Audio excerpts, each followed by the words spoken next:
Are you searching for the best in online black radio? Then go to blacktalkradionetwork.com, helping you filter through the noise.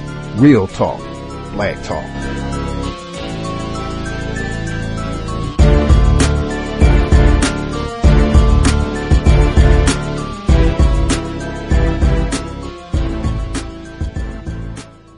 The internet is full of half-truths and all-out lies. We've all seen them, and many people on social media complaining about it. Here's your chance to show and prove.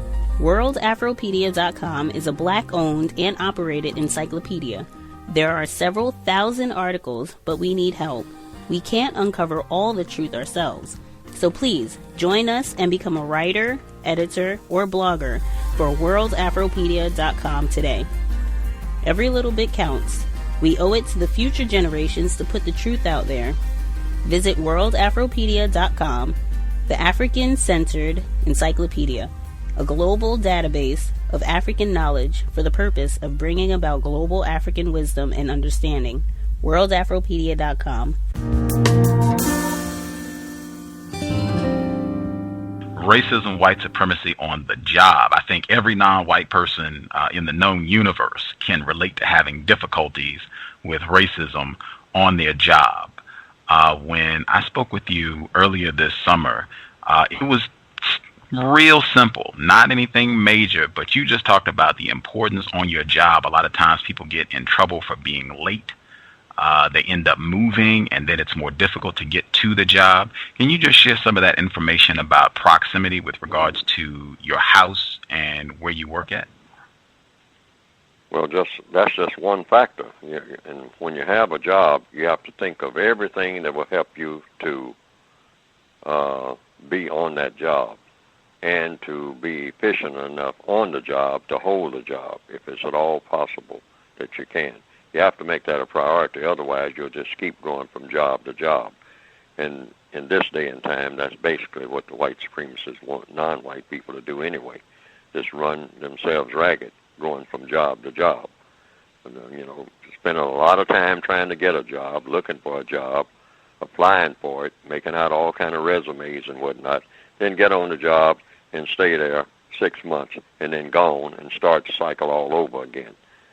This is almost a part of the white supremacist plan, because when you keep forcing people to move, and naturally if you move from one place to another, sometimes you even have to change. Not only, it's not just a job change, but you have to think about proximity to your job. The last job that you had may not be anywhere close to the next job that you're going to get as far as your place of residence is concerned.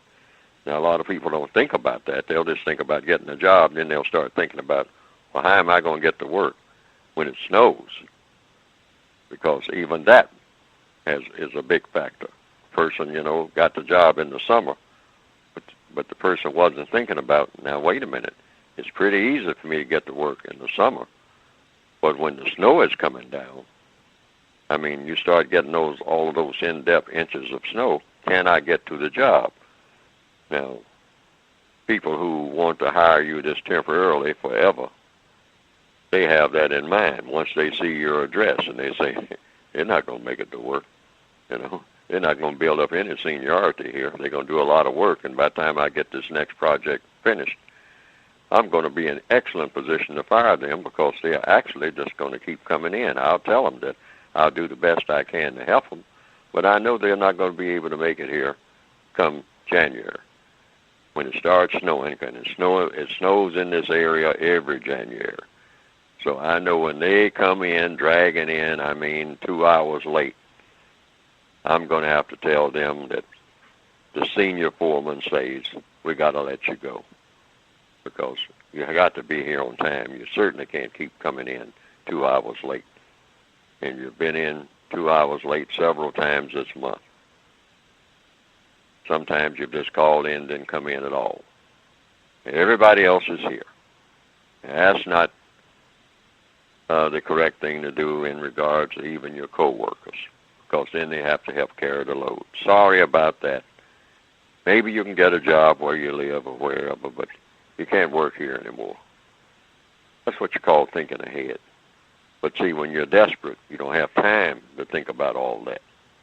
But these are factors that must be considered. And it's going to get worse before it gets better.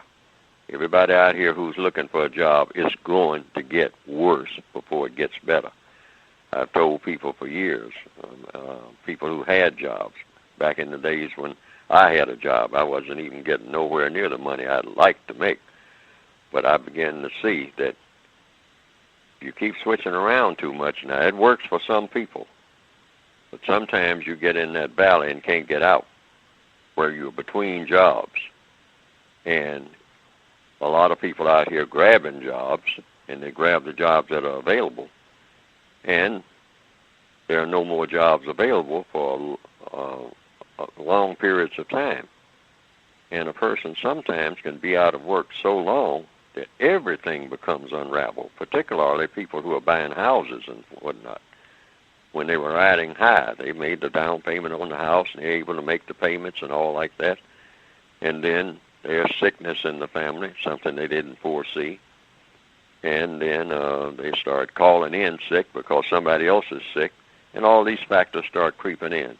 Next thing you know, 30 years down the road, you're starting all over again. So sometimes when you just latch on to a job, other things might come flying by that look like they might be good deals. But you got to think about, where am I going to be 15 years from now? Maybe I'll think about that. How is all of this going to play out 15 years from now? 15 years, 20 years down the road, I don't want to be desperate. I don't want to be out of breath all the time, grasping for straws. So in that particular area of activity, the activity of labor under the system of racism, it might be constructive to think along those lines, meaning think way down the road. How are things going to be later? Just going back to what you touched on with regards to jobs, I think you shared that you worked for many, many years, and just because of proximity, you were never late. Is that correct, Mr. Fuller? Never late. I was 32 years on a job. I was never late. The reason why is because there might have been other jobs I could shop around for and all like that. And as far as the housing is concerned, there were houses that were much better that I could enjoy, at a greater distance. But I got to thinking about that distance. But I didn't think about it really. I'm not the greatest thinker in the world, but somebody called it to my attention. They say, oh, yeah, that's a nice place where you'll be staying while you're there. But if you get up to go on a job from there, you got a real problem, because that place is isolated, and there's no bus service, there's nothing in an emergency. If your car is not running, or if you don't have a car and all like that, you better seriously think about that. Just don't think about the nice place where you'll be staying and that nice job that you got. There's more to it than that. Things happen that can destroy all of that. So you have to sit down with a pen and paper. That's the best way to do it. And enumerate all of the factors in what job you have, what your possibilities for, quote, unquote, getting ahead on the job, how easy it's going to be to get to the job under any circumstance, how long you will have the job, all of these things. Just make a list of all the things you'll be looking for a very long time. Because most people, now some people can change, jobs for a lifetime, every month, and it doesn't even bother them. But that doesn't apply to the average person. The average person likes a degree of certainty, something they can count on, a degree of stability. The average person likes that. The average person doesn't like to go job hunting every 2 or 3 months. Some people consider that an adventure, but very few people think like that. Very few people can withstand that. They want to get somewhere where they can make a plan. Even the people who don't like to make plans, they like to make that kind of plan because to not have some type of idea about certainty, about what your future is going to be like, your health care, all of this. And just a simple thing like what we started with, getting to and from a job, that can wear you out over a period of years, even with the best of jobs, if you don't calculate that into the factor. What if the car breaks down? What if the bus stops running? Now, sometimes you think about, well, I got a couple of phone numbers I can call of people who I know I can depend on. I mean, who can run by here and pick me up in an emergency. So you think of all these factors. Write that down on a piece of paper.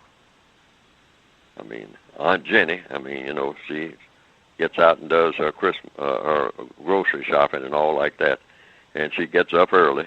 So if I call her, then she'll come by and pick me up. She can get here in 5 minutes, 10 minutes, or whatever it is. You got to figure that too, how long it'll take Aunt Jenny to get to you with her bad driving and get you to work in an emergency. And emergencies will happen. But just one or two emergencies can sometimes sink your boat. Because these supremacists in these tight times, and the times are going to get tighter, I do believe. I don't have a crystal ball, but I do believe they're going to get that way. I don't see any indications where they can, all this burden that's on people is going to lift anytime soon. So you have to think about these things, or should think about these things, in a compensatory fashion. Compensatory meaning making up for what's missing. Context of White Supremacy. Gus T Renegade in for another broadcast, hopefully to share constructive information on the system of white supremacy. Today's date, Thursday, July 7th, 2016. So I have been told. Shout out to Aunt Jenny. Workplace racism. Forum weekly, every Thursday this time, for folks to share problems, codification, observations, suggestions for things non-white people, victims of white supremacy, can do to minimize problems on the job, keep things from getting really, really bad for you, write-ups, anything like that, getting terminated, just minimize any type of conflict issues that are work-related, trouble with non-white coworkers, trouble with white coworkers, forum that we discuss these issues and hopefully try to get some clarity to help people minimize any difficulties in the area of activity known as labor. The number to dial is 641-715-3640. The code is 564943#. Press star 6 if you would like to participate. Number again, 641-715-3640. The code is 564943#. Press star 6 if you would like to participate. Once you do so, you will hear the audio prompt to press the number 1. Once you do that, I will see your hand on the screen and we can get you on the line. Again, it is star 6, then press the number 1. We'll get you on the line. I will remind listeners, this is not a spectator broadcast. Counter-racism in general is not a spectator activity, and certainly this here forum is not designed for people to just relax, put their feet up, get their popcorn, and listen. This is something where we all, as I repeat all the time, Dr. Frances Cress Welsing, she said it on a regular basis, it is just not going to be very possible, very likely, that you can get 10 black people together, 5 black people together, 3 black people together, and not have all of them have issues with racism on the job, where they're not being compensated correctly, they're being mistreated in some type of way, they're having to deal with some sort of tacky racist antics on the job. This is standard, this is stale, this is a daily occurrence for black people worldwide, and I think it's really important to be talking about these issues, trying to figure out using compensatory counter-racist logic.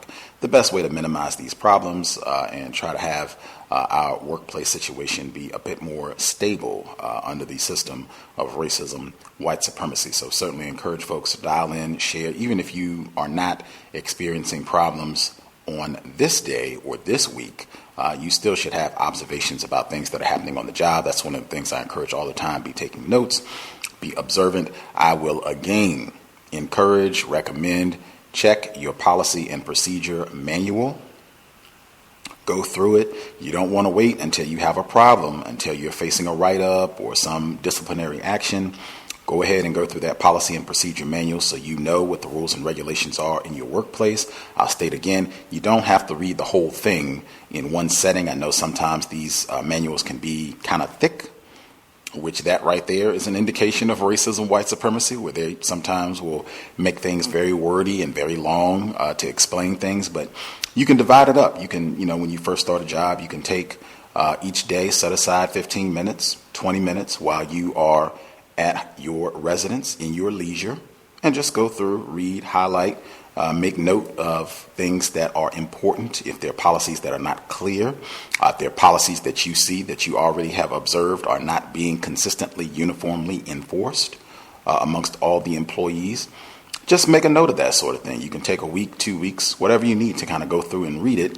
Then as things come up, you will already have in mind the policy that you read, and then you can just go back and reference as you need to things that stand out about issues that you're seeing on the job. But certainly, as I've encouraged, share. That's one thing that you can do in terms of participation. If there are things in your policy and procedure manual that are important, significant for whatever reason, dial in and share, because that's something that I definitely want to get listeners in a habit of doing. Know your policy and procedure well. That can kind of help you on the job, minimize being attacked. And them frequently, one of the ways that they'll practice racism is that they will deviate from their own stated policies in terms of how they are supposed to treat employees when they are ready to practice white supremacy against a non-white worker employee. That's it. We have a few folks who wrote in. You can do that as well. If you know you're not able to participate live, you can email in your commentary. Certainly we can keep things anonymous if that would be your preference. But you can email untiljustice@gmail.com and I will share. We've done that for a while now. We have, I think, about 3 that I'll share, and then we'll get to the phone lines. Before we do that, again, invest if you think the program is constructive. Racism-notes.blogspot.com. Racism-notes.blogspot.com. Listener supported, counter-racist radio.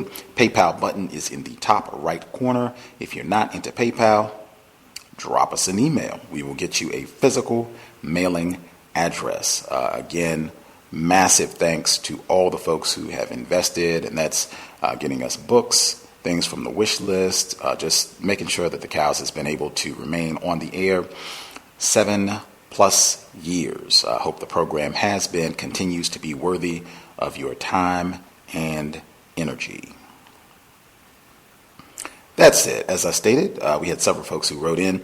Last week, we had a black female doctor. She wrote in about some of the white supremacy that she was experiencing on her job, where whites were assigning her to be driving Miss Daisy, basically, to do transportation, to pick up different chemicals and what have you that they needed for the job, when she has extensive years of training as a healthcare practitioner.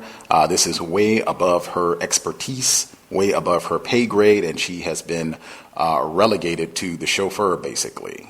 She talked about other white people being in positions where they did not have the same level of expertise, the same level of training, but they still got these cushy jobs and what have you, where you just clearly see that they are not being treated the same way that a non-white person, particularly a black person, would be treated on the job. When I shared some of this, some of the callers last week, they said if she's a doctor, it would seem that it would be easy for her to get another job. If she doesn't want to put up with that, it shouldn't be as challenging for her to find a better employment situation if, the one that she's in is really nerve-wracking.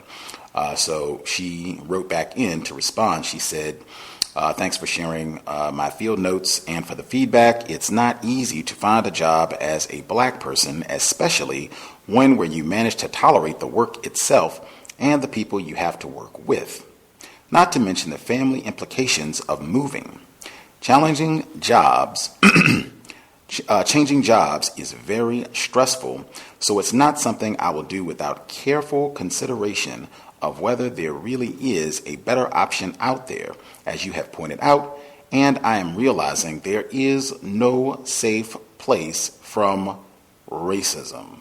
Underline, boldface print the latter portion of that sentence. There is no safe place from racism.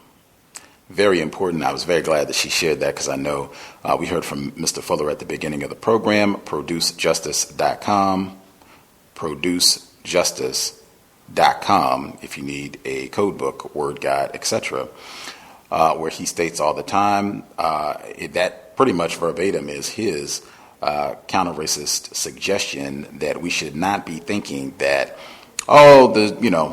whites on this job are getting on my nerves and they're being racist and doing this and doing that, and I'm going to get another job, that we should probably not be in that way of thinking about employment, because regardless of where you are employed, the racism will be there. There is no nirvana workplace situation where whites are not going to be practicing racism in some way, shape, or form, impacting you directly, indirectly on the job. And he said, counter-racist becoming codified in terms of how you function on the job is not about, I recognize that they're being racist, so I'm not going to work here anymore. It's figuring out what to do so that it is not causing problems for you, what to say, what not to say, what to do, what not to do, so that to the best of your ability, you can neutralize the racist activity as best you can in your work environment. That's what counter-racist codification is about, not leaving the job, because invariably leaving one job is just switching plantations. That is about the size of it worldwide under the system of white supremacy, and racists can even make that difficult for you if you do enough changing of plantations. Moving forward, next person that wrote in. I discuss racism, white supremacy with my family daily. Outstanding. A pluses all the way around. And we attempt to show our offspring racism, white supremacy when we can point it out. A plus is a game. My 10-year-old daughter and I discuss this scenario that happens at her school.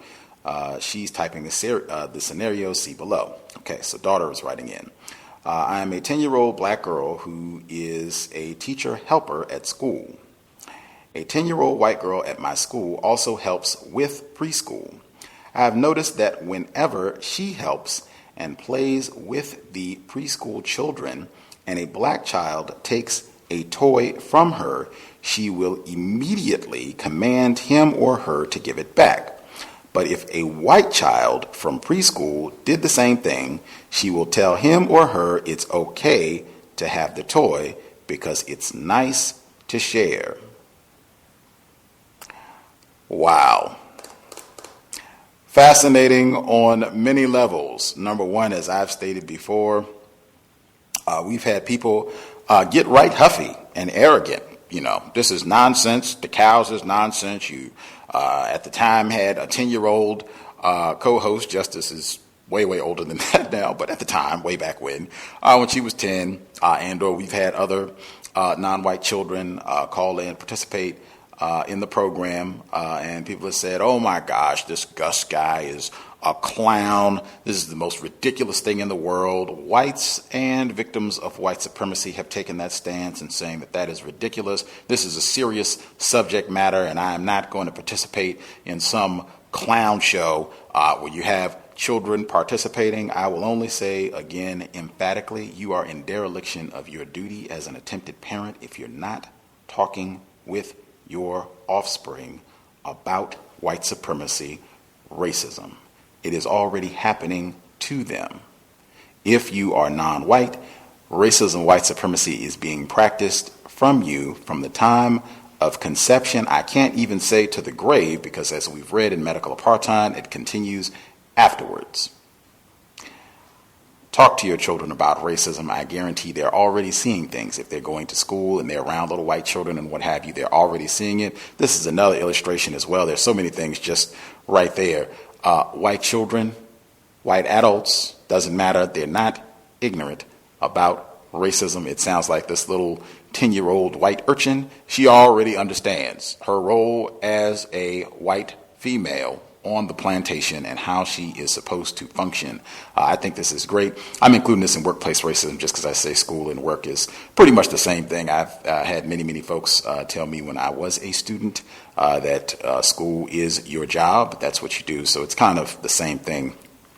But just that right there, the importance of observing, same thing that you should be doing on the job, observing what whites are doing, how they function around white people, how they function around non-white people, and just being constantly vigilant, because you're going to be seeing things that sometimes are directly expressions of white supremacy. Sometimes it'll just be constructive information, but just that incident right there explains a lot. And that's another way where you can just talk to your child about, in terms of how whites function, that they're not ignorant, that you're going to see this sort of thing all the time where black people are criminalized for things that they do, where white people, hey, no big deal, this is great, this is wonderful, and we just move along with our day in a wonderful fashion, having a harmonious time. With black people, it is the total opposite, and just encouraging them to pay attention, because they're going to see that sort of pattern frequently for the duration of their lives, as long as racism, white supremacy exists. But that is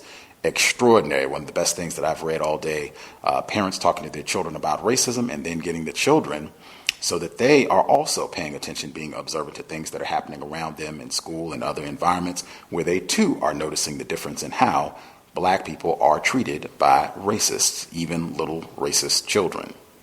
Next report. I would like to say thank you, Gus. Thanks to all the callers who said having on these I would like to say thank you, Gus, and thanks to all the callers who said having on these Marcus Garvey t-shirts would create more problems. Thanks for asking me, what am I looking to solve? On the playback, I sound foolish, VGQ, but nevertheless, still learning. Amen, me too. I have thought after these last shootings, what if a race soldier saw me after work, 11 p.m., coming from a convenience store with said shirt on, Marcus Garvey or some other, I guess what they would call, quote unquote, radical shirt expressing some articulation of racism, white supremacy. So if one of his coworkers, white coworkers, what if they saw him with this shirt on? Would I be a name in the papers? ? You guys saved my life. Yesterday, I observed two white guys slapping and punching each other on the crotch area and grabbing butts. I saw this later with two different white males hours later. Coming from the restroom, I saw these pictures. I can't tell if the nude guy is a non-white person because of how it is printed. I saw this sticker later on a toolbox. As the firefighter said, I don't need to display who I am. They will know it. And they have seen a change in my behavior in the last 2 years of following the cows and hidden colors. Thanks again. And the photographs that he includes from the workplace environment has a photograph of a white person. Let's see. It's got a white person with a New Jersey Devils hockey jersey on, and it says "Go Devils." And if people have seen the New Jersey hockey team logo, it's got the NJ and it's got the devil's horns on the J, and it's in red, so it looks very much in the satanic, demonic realm. But they're a very popular hockey team. I think they've won a few NHL championships. There's another one that's got an image of the Confederate flag. It looks like people are using this as some sort of coffee mug holder, perhaps, or it's holding some different items in the workstation. Maybe these are not coffee mugs, but I can visibly, clearly see the Confederate flag that they've got emblazoned on a particular item. And then they've got another image as well. Again, I'm not sure if this is a white person or a non-white person myself, but this sort of thing is very, very common. There have been lots and lots and lots of non-white people who listen to this program and the workplace racism segment specifically and have shared different images from their workplace over the years of different tacky and trifling things that white people have up in their work areas, things comparing black people to monkeys and having people being lashed and whipped like they are an enslaved black person on a plantation, having all sorts of these little items up on display in their work area. This is common behavior. Should not be anything to get surprised about or what have you. Some people have made an effort to get some of these images removed. Some people have just said, hey, I'd rather have it up as a reminder. But that's the sort of thing, just being vigilant about the work station that you're in. And just going back, because this person, I think, called in maybe 2 or 3 weeks ago and was talking about wearing provocative T-shirts. Even if you want to think like the C.O.W.S T-shirt, which I would not recommend anybody wear to the job, that says, please respect me like I am a white person. Same advice that I told this person when they called in. What problem are we trying to solve? That a lot of times black people do things that are not designed to solve any problem specifically. It's more of a expression about what we think or how we feel or our frustrations about being victimized, but it's not really geared towards solving any problems. And a lot of times it's just designed, it will attract attention to us. It's been my experience, you do not want any unnecessary attention from racists. They are probably already lining up ways to give you all types of unwanted attention. Just stay tuned and they will be focused on you in no time, believe me. That will do our notes and we will hit the callers. Again, the number to dial is 641-715-3640. The code is 564-943#. Press star 6 if you would like to participate. We had a person who wrote a workplace experience in since we went live. I will intersperse that as we proceed. Everyone who dialed in with a hand up should be with us. Feel free to participate. Can I be heard? Yes, sir. Oh, man. Good evening, Gus. How ironic that the Devils play in North, of all places. I mean, they have police escorting their fans to the arena and everything. All paid for by the black people. I told you last week that I was training because this receptionist is going on vacation. And I've noticed the trend, and I suspect racism. Because in all the time I sat there and trained with her, everyone would, use their ID into the office, But now it's me there. Everyone wants to knock on the door for me to get up and push a button to let them in the office. And I'm just noticing this trend. And all things, another trend I've noticed is they all want to borrow my temporary ID to run downstairs real quick. They never asked her to borrow her ID to go and do these little trips to the store and things. So I just find it to be very, suspicious. And I meet my mind. Thank you.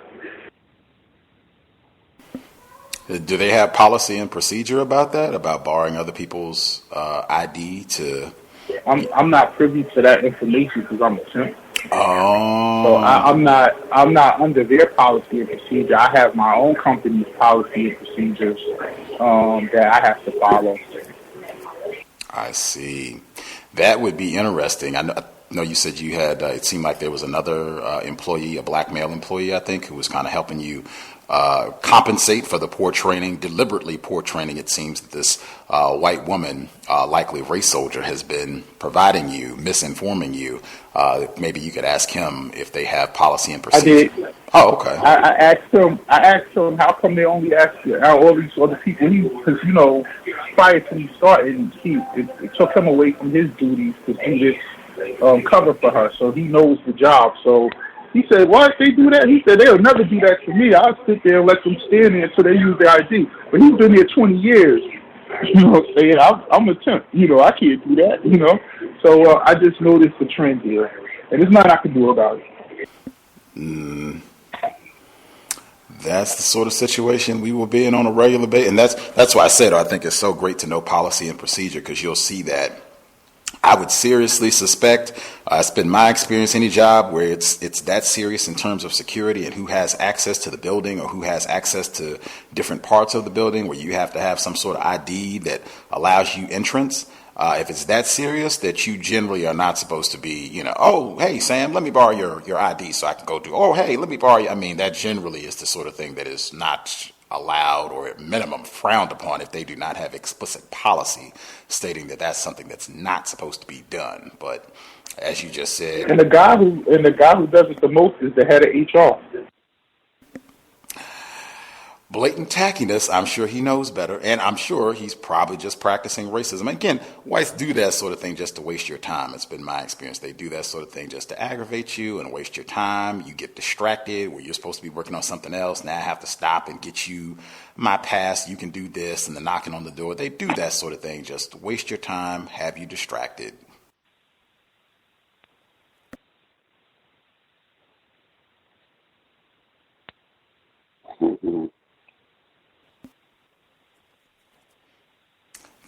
Other folks have commentary? Hello?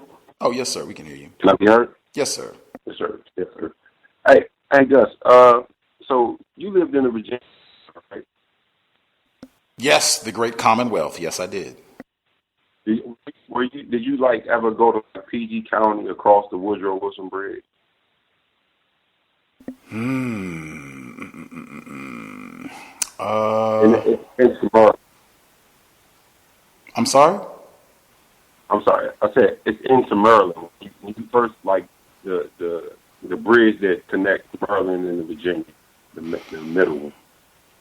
I didn't really spend too much time in that part of Virginia. No, I didn't really spend a whole lot of time at that part of Virginia.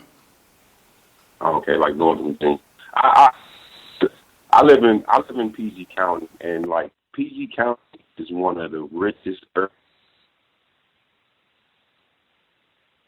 where black people live at. And even though it's one of the richest areas where black people live at, they're still scared. Like they're still, not to say scared, but more reluctant to travel across that bridge to go into Virginia. And I say that because I had a workplace racism experience. But I'm 37 now, but I was about 22 when it happened. And I was a meter reader for Washington Gas. And the meter reader is the person who goes, to houses and looks at the meter and puts it into like a little computer and, then goes on to the next one. And that's how people got billed, back then. So I'm full uniform, badge on. It's maybe about February. It's cold outside. I have long johns under my uniform. And I'm reading the meter.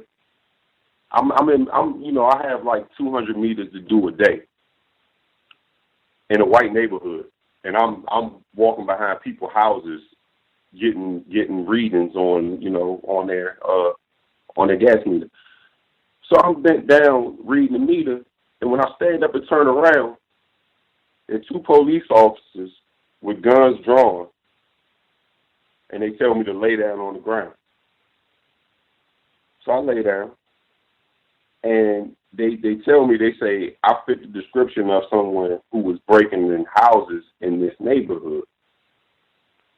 So they put me in the back of their police car.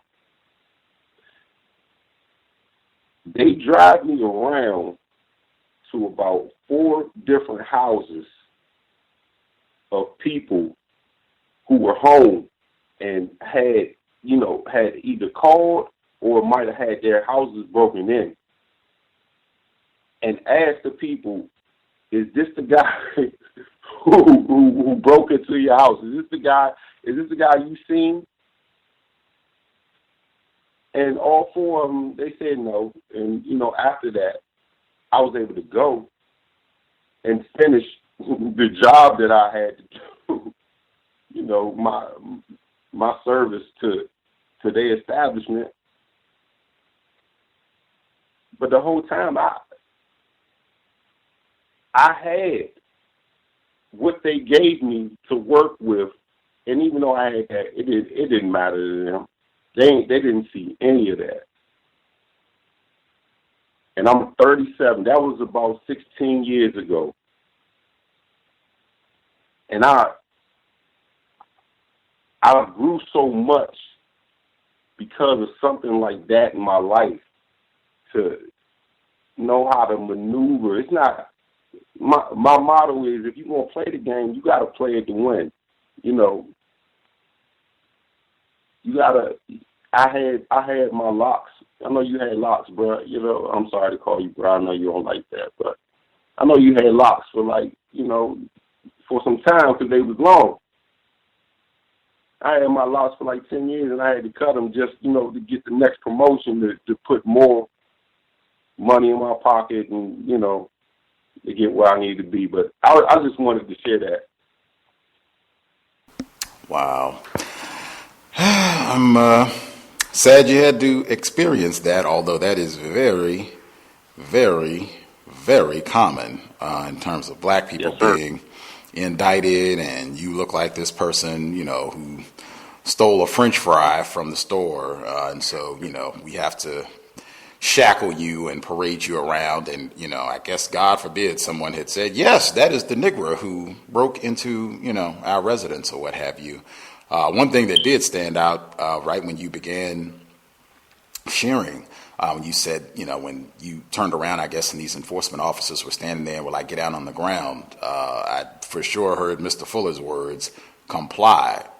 Thank goodness, because we are in no position to offer a whole lot of opposition, and I'm not going to do it, and don't you see me in my uniform and blah, blah, blah, because that could have went way bad with everything, not just of what we've seen this week, but for centuries under white terrorism. That could have just been, suspected burglar shot and killed today while he was trying to climb in residence. Police acted quickly and stopped Prowler from continuing his string of theft here in the DMV area. That is easily how that story could have been written up. They would have got a promotion, and that would have been that. Another crime solved moving forward. So unfortunately, I'm glad you complied so that things did not go worse than what they did. But I mean, that's the system of white supremacy. I think we've had other people who have jobs that are in that capacity where they have to go out and check meters or that sort of thing, where they might be on someone's property or have to go to residences and what have you, and they'll be in full uniform, company vehicle, the whole nine, and white people, you're still just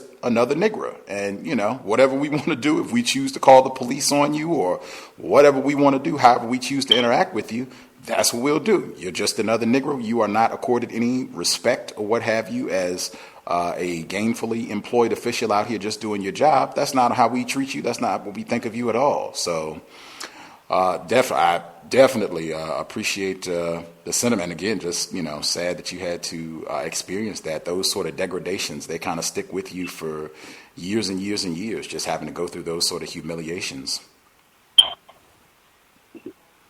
Yeah. Folks had commentary they wanted to share based on what they've heard, suggestions, or if you had your own incidents you wanted to share, feel free. Greetings. Can I be heard? Oh, good evening, retired firefighter. Greetings, everyone. Yes, I wanted to start off with a comment to emphasize the beginning of the program. You had Mr. Fuller on, and he was talking about tardiness. I concur. It is very important in employment, even in quote-unquote self-employment, because even in self-employment, it shows to the customers that the proprietor is dependable. And one thing customers appreciate is a dependable worker. So maybe somebody who's self-employed figures, well, I keep my own hours, whatever that means, but I would say you should have whatever hours you do have. There should be, for the most part, it should be something early, because people like to get things done as early as possible, as far as whatever your skills are. But be very dependable. If you said that you're going to be at their house at 8:00, at 8:59 and 59 seconds, be knocking at their door. If you whatever you do is something of some sort of delivering to a person's house, or if you have a facility of your own, is to be there, be there, and not having people waiting for you to get to your quote unquote self-employed place. Within the workplace, I think I tried to maintain some good habits. For the most part, I learned it from my mother, who grew up in rural Georgia, and she would get us up early in the morning. Perceivably, as a child, I thought for no reason, but actually, what it was forming habits. It was forming constructive habits to be up early in the morning. A lot of constructive things happen early in the morning. Speaking of that, I called Mr. Fuller this morning and shared that with him.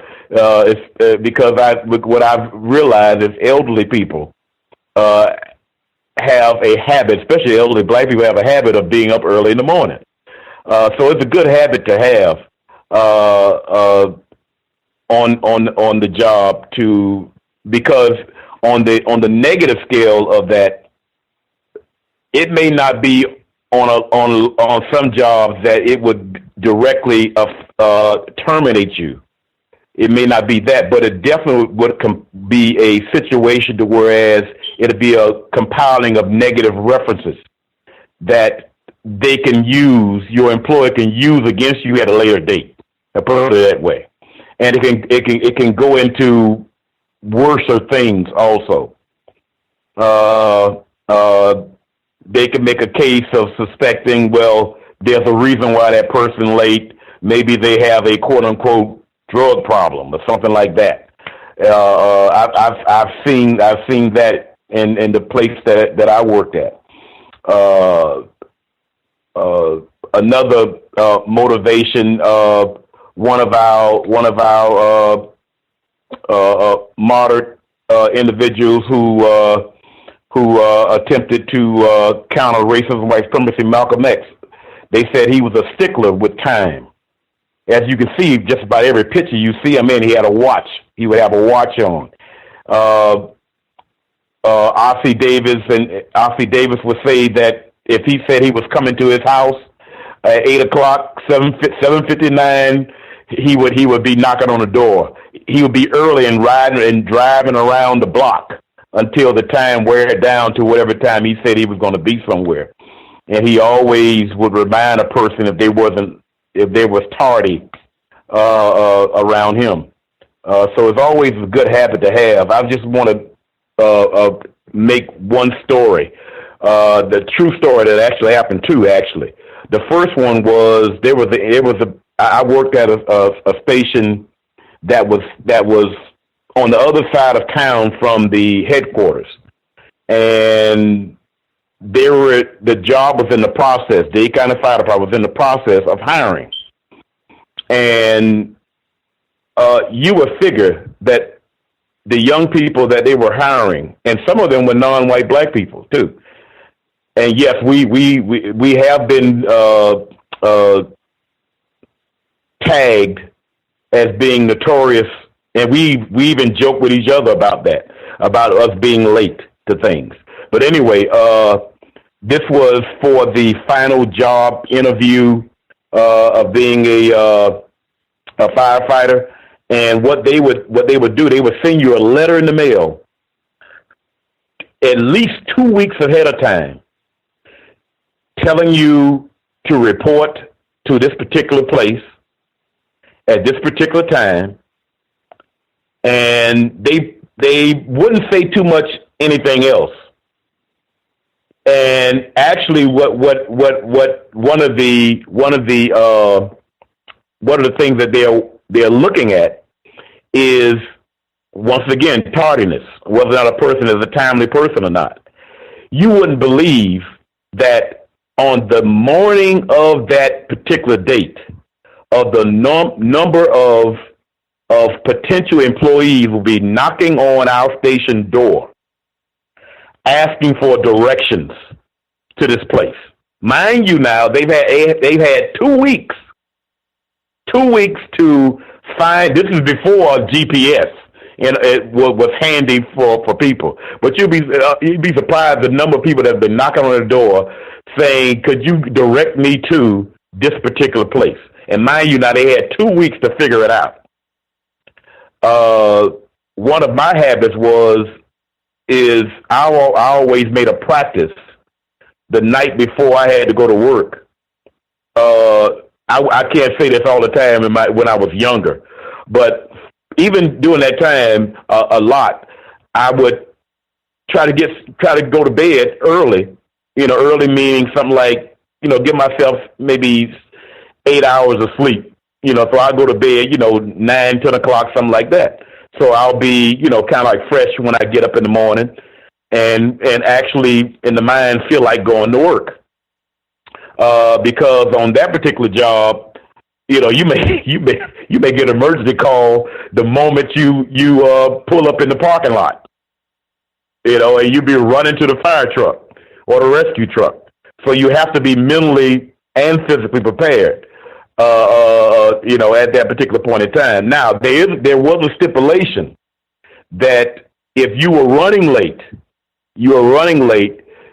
and you knew you were going to be late, you can call and ask the person that you were replacing to hold for you, X amount of time, but be careful to don't make a habit of that, because, the person would kind of like be suspecting, hey, you like using using the courtesy thing up. But the last but not least, this was a very bad precedent. Chief Phillips could tell you. It was before his reign as the chief of the fire department. 2 black males, both of them were chiefs. And as you know, down here in South Florida, we are quite frequent with hurricanes. Matter of fact, it's hurricane season right now. But anyway, there's in the rules and regulation, there's a procedure that all personnel must have knowledge of and understanding of during the hurricane season, especially if there's like a hurricane warning. I forgot what it is, because I don't have to really pay attention to it now. But it was a certain type of situation you should be doing a hurricane warning or whatever other signs it is. And these 2 non-white black male individuals, according to the administration, did not follow the procedure and did not get on duty at the prescribed time. And one of them, I think they got their pay docked in some kind of way, but the other one was demoted and put back out in the field. He was actually appointed as a chief, and so there, being that you didn't get that position from taking a test, then they could easily just do whatever they wanted with you. So they demoted him and put him back out in the field for it. So it is something to form good habits about, as far as tardiness, and also a negative amount of absentees from your employment. That's all I have right now. Thank you. Absolutely. Mr. Fuller, what I thought was fast, I had to go back to listen to it again, but he said he was not late in 32 years on the job, was never late. That is rather astounding, and sounds like something I could see Mr. Fuller being into. But he did explain, even within that, a part of that was the context of understanding proximity to his job and then making an effort in terms of how far he was from the job and keeping that in consideration when opportunities came up to relocate and to get a residence in a different area that might change how far he was from his job, how long it would take him to get to the job. I think he lives in an area of the world where they do have snow and bad weather in the wintertime, so that can impact how long it takes you to get back and forth from the job. All of that is real important to think about in terms of your workplace situation. And those are the type of things that I don't recall a lot of folks talking about, sharing. I'm talking about black people. I don't recall people talking about or sharing when I was beginning my work career and that sort of thing, that can end up being very helpful information and can cause you a lot of problems. Any of those, if you are not punctual or have difficulties getting to work, your commute situation, all of that can end up being major issues, major problems, can and does end up being major issues and problems for black employees, black workers. Other folks that are with us who have a hand up that we have not heard from, if you had commentary, feel free. Can I be heard? Yes, ma'am. Yeah, I just wanted to say when I used to work in the dietary department at the hospital, and we had a grace period of 7 minutes coming and going, and I didn't get along with most of my coworkers, so I used to always clock in and out late so I wouldn't have to run into them. And I remember asking my supervisor. My supervisor never said anything to me about it before, so I asked her one time. I said, "Am I going to get docked for being late?" She said, "Oh no." She said, "You didn't know anything about the grace period?" She said, "You're always on time." And I'm like, "Oh, great, thanks." And I used to work at another place where I had to walk like for 2 hours and to work. And I live in Kansas, and we have really bad weather in the wintertime sometimes. And I used to have to always start out early, and I was never late, but my saving grace was we did have a lot of layoffs on that job, so that kind of saved me. I didn't have to. We would have long stretches of weeks or maybe a few months where there was no work to be done, so they didn't have us there.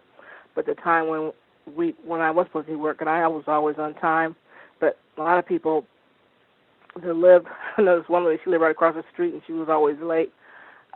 There was nothing I want to say about people that miss a lot of days and everything. And I remember my ex-husband, he was like that. He would always, changing jobs and jobs. When I heard Mr. Fuller at the beginning, he was talking about that. And my ex-husband was like that. He would change about 10 or 15 jobs in a year. And in fact, that was the reason why he ended up leaving the state, because he had worked just about every place in the city. But if he didn't get along with his boss or whatever, he saw that reason to quit, and he missed a lot of days of work, and he felt like that was his sick pay, so he should be allowed to get away with that. And I remember in particular there was this one job he had where he was the only black male in that job, and it was all white males except for one white female. And the one white female, she was married, but she was carrying on a sexual relationship with all the white males in the place. And my ex would come home every day and talk about how much he hated her. He hated her. And I'm like, well, why do you hate her? What did she do to you? He said, oh, she just thinks she's all that, and she's no good, and she's always cheating on her husband. And I heard she's got a really good husband. And I'm like, what does that got to do with you? And then it would cause an argument, so I would just let it go. But he would always talk about how much he hated her. And it wasn't until years later, after we had been divorced, I found out that this white female she would have sex with all the white females, but he was the only one that she would not let have sex with. She wouldn't have sex with him, and so that's the only reason I can see, because he cheated on me the whole time we were married. I didn't know at the time, and they were always with white females. And my daughter, when she started working at 16, both my kids started working when they were 16. She was the same way. She would just change jobs and jobs and jobs and jobs because she didn't get along with certain people. And I said, I would tell her, I said, you're going to always meet the same kind of people. They'll have different names and different faces, but they're going to always be the same kind of people. And she would say, yeah, I know, but she would still do that. And even now, she still does that. The longest she's had a job, I think, was for 3 years, and I was real proud of her. She was doing real well. And she fell out with one of the nurses at the place she works, and she left, and now she's at someplace new. And and my son's the complete opposite. He's been working at one job since he was 16 for almost 30 years, almost 25 years or something like that. And he's a real good worker and everything. And I just wanted to mention that because I don't understand, because it's always going to be people that you're not going to get along with, and you're not going to get. I mean, you could be working at a job for 30 years as a black person, and it could be some white upstart come in on their first day, look at you all suspicious, like you don't have a right to be there, and talk down to you and everything. I was telling him, I said, you just have to get over that. You have to, just try to ignore those kind of people and just move on, because they're going to always be there and stuff. And so that's all I wanted to say. Thank you. For sure. That is, I think that's another one. I think people have a difficult time grasping that there is no safe spot from racism, white supremacy. That is unfortunate. Things would be much better if you could go and get this job over here or this job over there and not have to deal with racist man, racist woman. But that's just not the world that we live in. They're going to be there in one shape or form, somehow, some way. So, it really doesn't pay to just think, well, I'm going to just be in a habit of, I don't like this particular person here. And sometimes it can even be non-white people. I don't like this particular person, or they're racist, or this, that, and the other. You're just not going to be able to outrun that on the global plantation of white supremacy. It's probably going to be pretty similar on other jobs. And again, that's something else that I just didn't really hear that being discussed when I was younger, working and what have you. That was something that was way, way, way down the road. And I hear that from a lot of people, that they're racist on this job. So I'll leave, and just not understanding that you're just going to be running into the racists that you're running from. You're just going to be running into their brothers and cousins and uncles on the new job that you go to. Other folks that had comments or questions about what we've heard thus far, or if you had your own situation you wanted to share, feel free.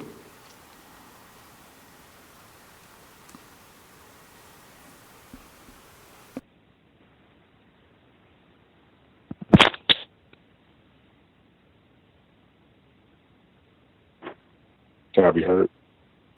Yes, sir. Yes, greetings to Gus, the host, the listeners and callers. I had a few observations and conversations over the past week or two.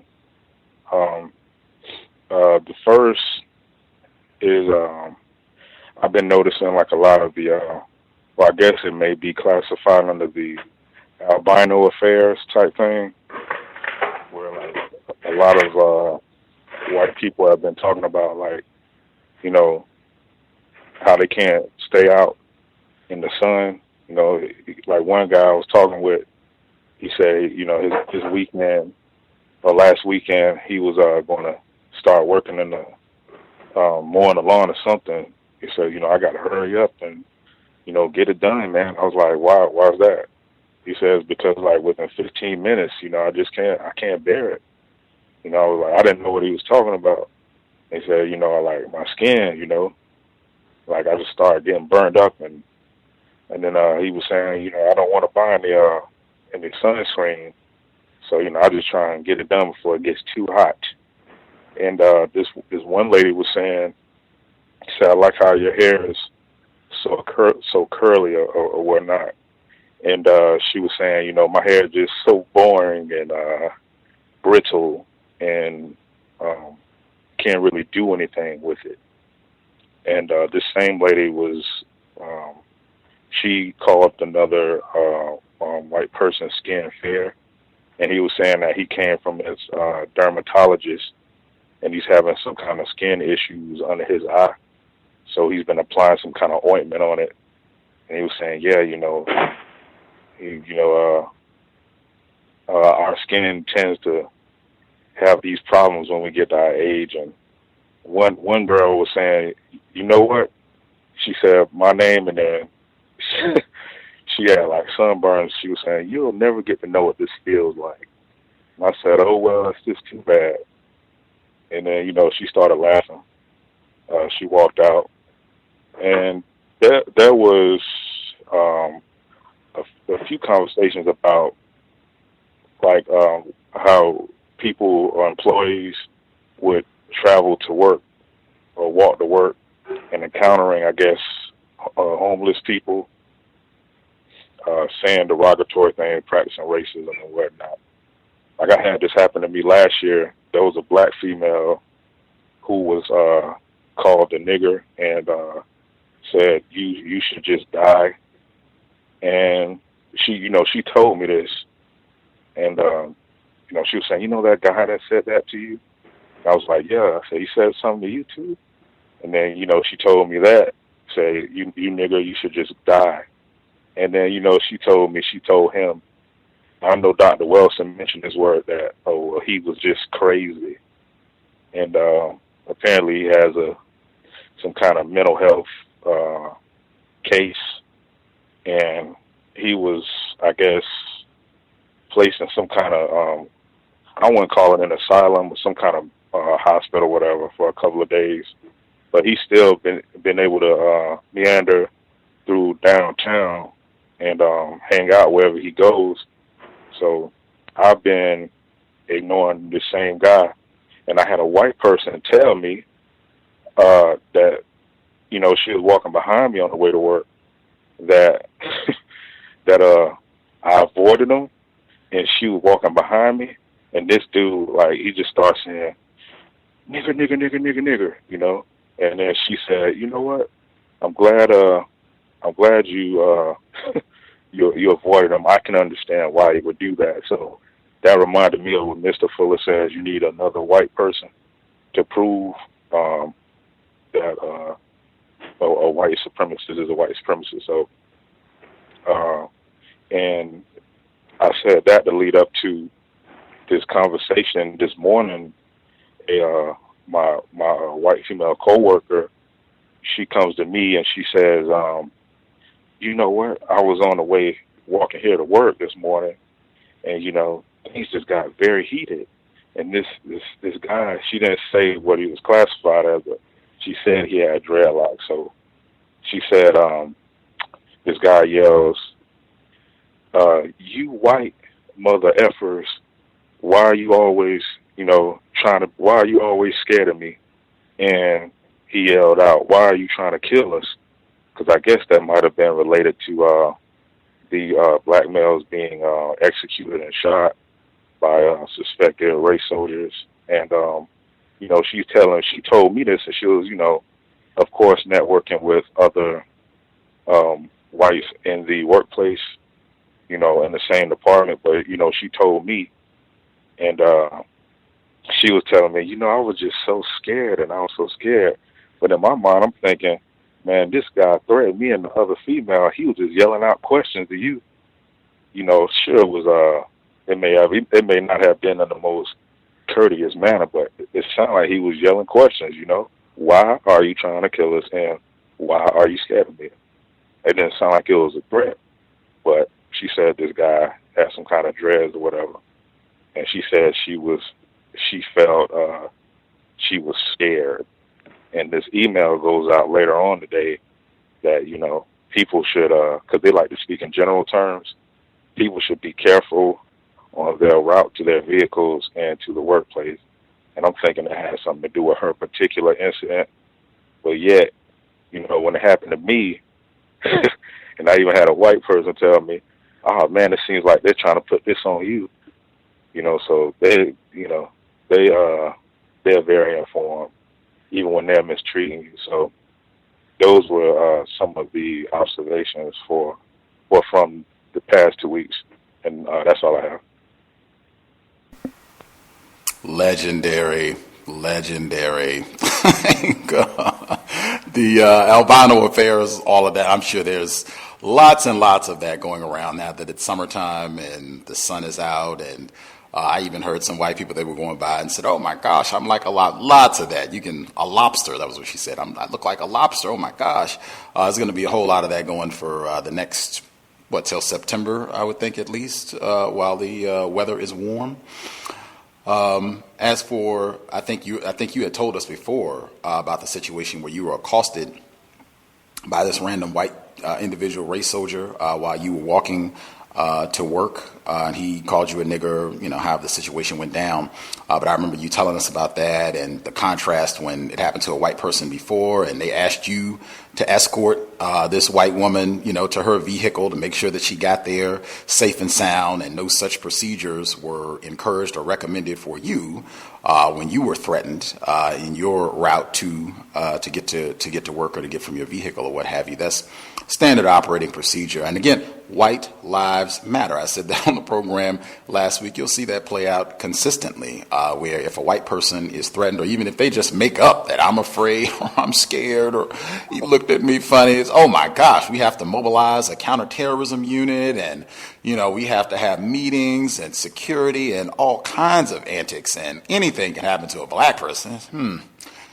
Yeah, that's unfortunate. Moving along, like no security, no concern, no nothing. You'll see that play out for males, females, children, consistent within the system of racism, white supremacy. Let's see, some of the I feel like it was a lot of different situations playing out within that in terms of the people making the comments about you'll never have to experience that. That's another one I think that'll be very common throughout the summertime. If you pay attention, you'll hear that sort of expression regularly articulated. I guess I'll pause in case if folks had questions, anything that they wanted to share about what they heard from any of the callers, or if you had your own anecdotes you wanted to share as well, feel free. Can I be heard? Yes, sir. Greetings to the callers. I love the broadcast. I've been a long-time listener, and I just wanted to share. I'm familiar with the University of Virginia, Gus. I actually live about 45 minutes away from there. So I actually took my sons down 2 weeks ago to good old Thomas Jefferson's plantation there, and took a tour. And I can tell you that the experience of the tour is very interesting, to say the least. But I'll give two quick examples of just things that I've just noticed. I'm a part of a leadership program in a local, very small town, and I guess one of the things that they try to promote is diversity. Out of 20 people, there's a non-white female, myself, and then another person that's probably classified as Asian. Would that be accurate? So they decide that 2 Fridays ago, this is going to be the Black History portion of it. And so basically they take us to this old train station, and there's a woman classified as white, and she runs the tour, and she has us looking in this glass case. And in this glass case, there's different artifacts during antebellum slavery and things of that nature. And she says, well, I want you guys to take a look at this here. And she says, look at these nice bracelets that they had to wear. And I just looked at her, and I said, ma'am, that is totally incorrect. And she said, what was incorrect about it? I said, for you to classify those as a bracelet, as a fashion accessory. And everyone just looked, and everyone just stopped. And she said, okay, then I stand corrected. Those are not bracelets. And so we continue to move forward. So then they're dragging us all along to all these different African-American spots where it was almost racist in the way that she was doing the tour, because she was like, oh, if you look at this street and East Davis Street all the way down, this is where the black people used to have businesses, but they're not here anymore, which was very, very interesting. And I'm like, this is a part of our job. Like, how is this helping anybody? But the main reason for this is that just from my learning and listening to this program, the tour guide, we had a second tour guide that was a white female, and I listened to Mr. Fuller constantly, probably 6-7 hours a day in conjunction with the cows, and I just learned to start asking questions. And I just asked the second tour guide a question when we were by ourselves, and I said, can you tell me the last time the last lynching in this town was, in this small town. And she said, oh, yeah, it was maybe about 60 to 70 years ago. And she said, it's public record, and many of the people here, some people are actually still alive that actually witnessed it. And I said, why is that not talked about? She said, well, you know, we can't talk about that. And I was like, so just for me listening to this particular program and going to work, one other one that I always share with my children is how I always remember when Straight Outta Compton came out, and my branch manager, I'm in the mortgage business, and my branch manager was raving about this movie. He said, this is the greatest movie I've ever seen. It's fantastic, you know, and I just asked him, I was like, what was so good about it? And he said, oh, the authenticity. And what that equaled to me is he just loved seeing black people call each other nigger, nigger, nigger, nigger, nigger. He just loved it. So, like I said, this is the most constructive program I've listened to. The Thomas Jefferson tour that I went on was fantastic, simply because you're just so much learning. Talking about Sally Hemings, there was a non-white female that gave the tour there as well. I asked my children, let's see how many times that they actually talk about rape and molestation, and it was 0, which I told my children that would be accurate. I said, let's see how many times that we talk about violence. They didn't talk about it at all. So they always like to make Mr. Jefferson look fantastic. And as Gus knows, the amount, it's particularly in this part of Virginia, in the Charlottesville, Orange County, the amount of adoration and love, and I would almost say worship, for all these Civil War so-called heroes, it's astounding. And that just being in this area, I just tell my children, and I just tell non-white people, that this is just proven that racism, white supremacy isn't going anywhere. Monticello and James Madison, Montpelier, if I'm pronouncing it right, those places are packed every weekend. I mean, they have wine festivals there. I don't attend, but those are places that have been reserved for rape and mistreatment of black people, and for those places to be packed with people classified as white is enough, and that's all I need to see. Thanks, and I'll mute my line. The great Commonwealth is in the building today, right on for VA. I think it's Montpelier, unless I've been misinformed. One of the many tourist sites where you can go, where black people were tortured and maimed, and now you get to go and see all the cute bracelets that they wore back, you know, in the good old days in antebellum Virginia. That is great questions to have. Where is that, Gus? Where is that? Where is this place he's talking about where you go on this tour? What part of Virginia, what big city is that from? Were you at Monticello? Yeah, go ahead, sir. Oh, no, I live in Culpeper, Virginia. So Culpeper I like to call it a triangle. So if you have Fredericksburg, Culpeper, and Charlottesville. So and then also you have Orange, Virginia. Orange, Virginia is James Madison, Montpelier, to where I might be mixing them up because I've taken my kids to every single one of them. But Orange, Virginia, that's James Madison. That's 15 minutes away from my house. Thomas Jefferson is about 30 minutes away from my house. And you can literally take these tours, particularly at James Madison. That particular tour was interesting in itself, is that they're actually rebuilding slave cabins. And a huge act of racism that I saw was actually, I did a loan for one of the guys that actually is rebuilding the cabins.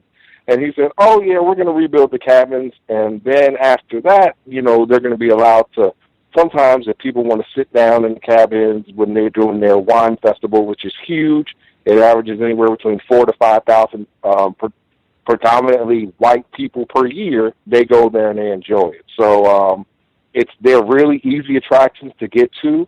They're extremely constructive, and I think that if you have kids, particularly, I don't really care what the age is. My 12-year-old son actually took a tour there, and he kind of has learned, you know, through being patient to communicate like me. And he mentions things like, well, this is where rape and Sally Hemings and things of that nature. So I think it's real constructive, particularly, but I never see a lot of non-white people visiting these places for some particular reason. But you have tons, and I mean tons, of white tourists that literally spend the day there.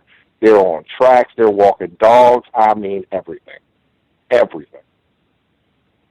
I only asked because when I was a kid, I was taken to the slave quarters, real slave quarters, and I was in Virginia, but I was in the Williamsburg, like the colonial Williamsburg, and then it was like a half an hour down the road from there. We had to pay extra for that experience and what an experience it was. So I just wanted to know if you was at the same place I was at, but it doesn't sound like it. No, it's totally different. But I mean, there's enough plantations around here that are now former, what we like to call that are now bed and breakfasts, to where, I mean, there's even one in Louisa County to where you can actually live the way the slaves lived. So they give you bed and breakfast in the cabin, and they bring everything up to you in a room that's about 5 by 5, if that's what it's called. So total just clear acts of racism, but, it's white supremacy, so that's what they do.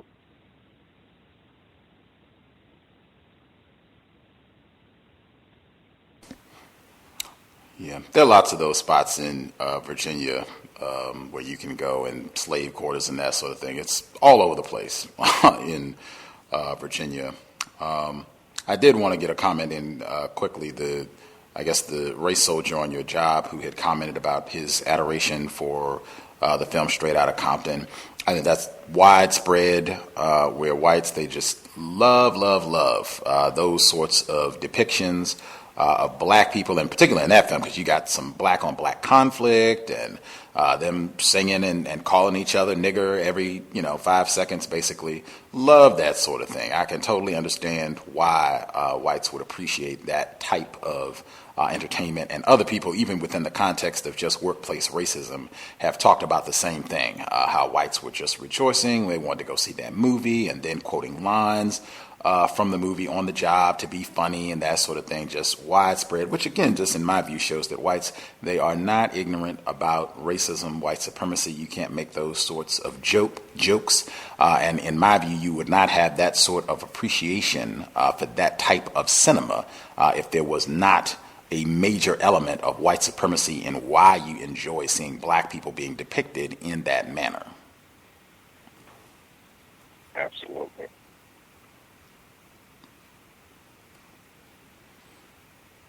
Let's see. If folks, if you all have questions, or I guess before I do that, make sure I include. The person wrote in since we've been on live. They wrote in, this correspondence is in reference to sharing an observation of what I suspect to be tacky racist behavior within the workplace. The majority of employees at the workplace are classified as black. A black male supervisor that I will refer to as Mr. Black informed his employees that he would be resigning to begin employment in another unit within the department. Immediately, there was a hurried plan of action to set up a farewell poison, cake, and ice cream party. While sitting at the cubicle assigned to me, I was interrupted with a request to sign a farewell card for Mr. Black. I grabbed my pen, and just as I was about to sign the card, I noticed that the card had an image of a bulldog. Excuse me, had to sneeze. So the card...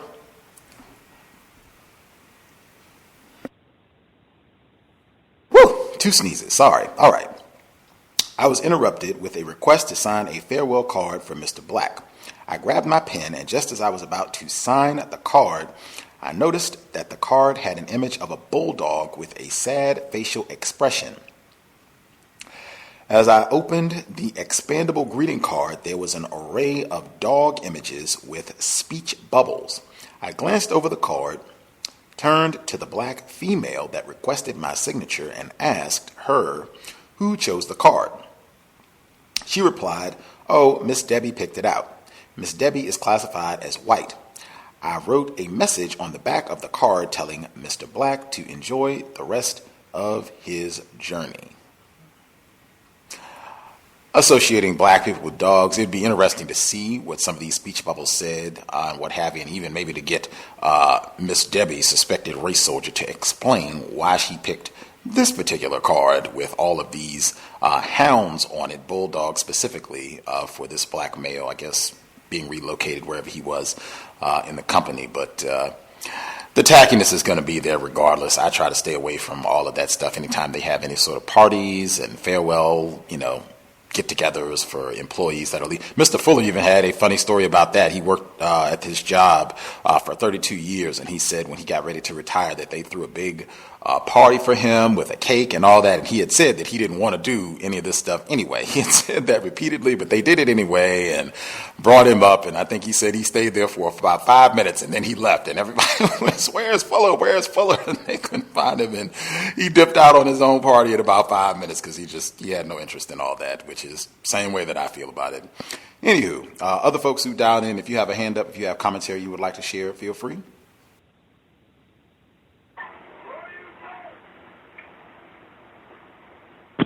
Have you heard? I heard both of you. I guess we'll get our female caller first. Hi, this is Cora from Milwaukee. I had a incident at work where we were waiting to get our route, and on this particular day, it took a minute for the dispatchers to get everybody out.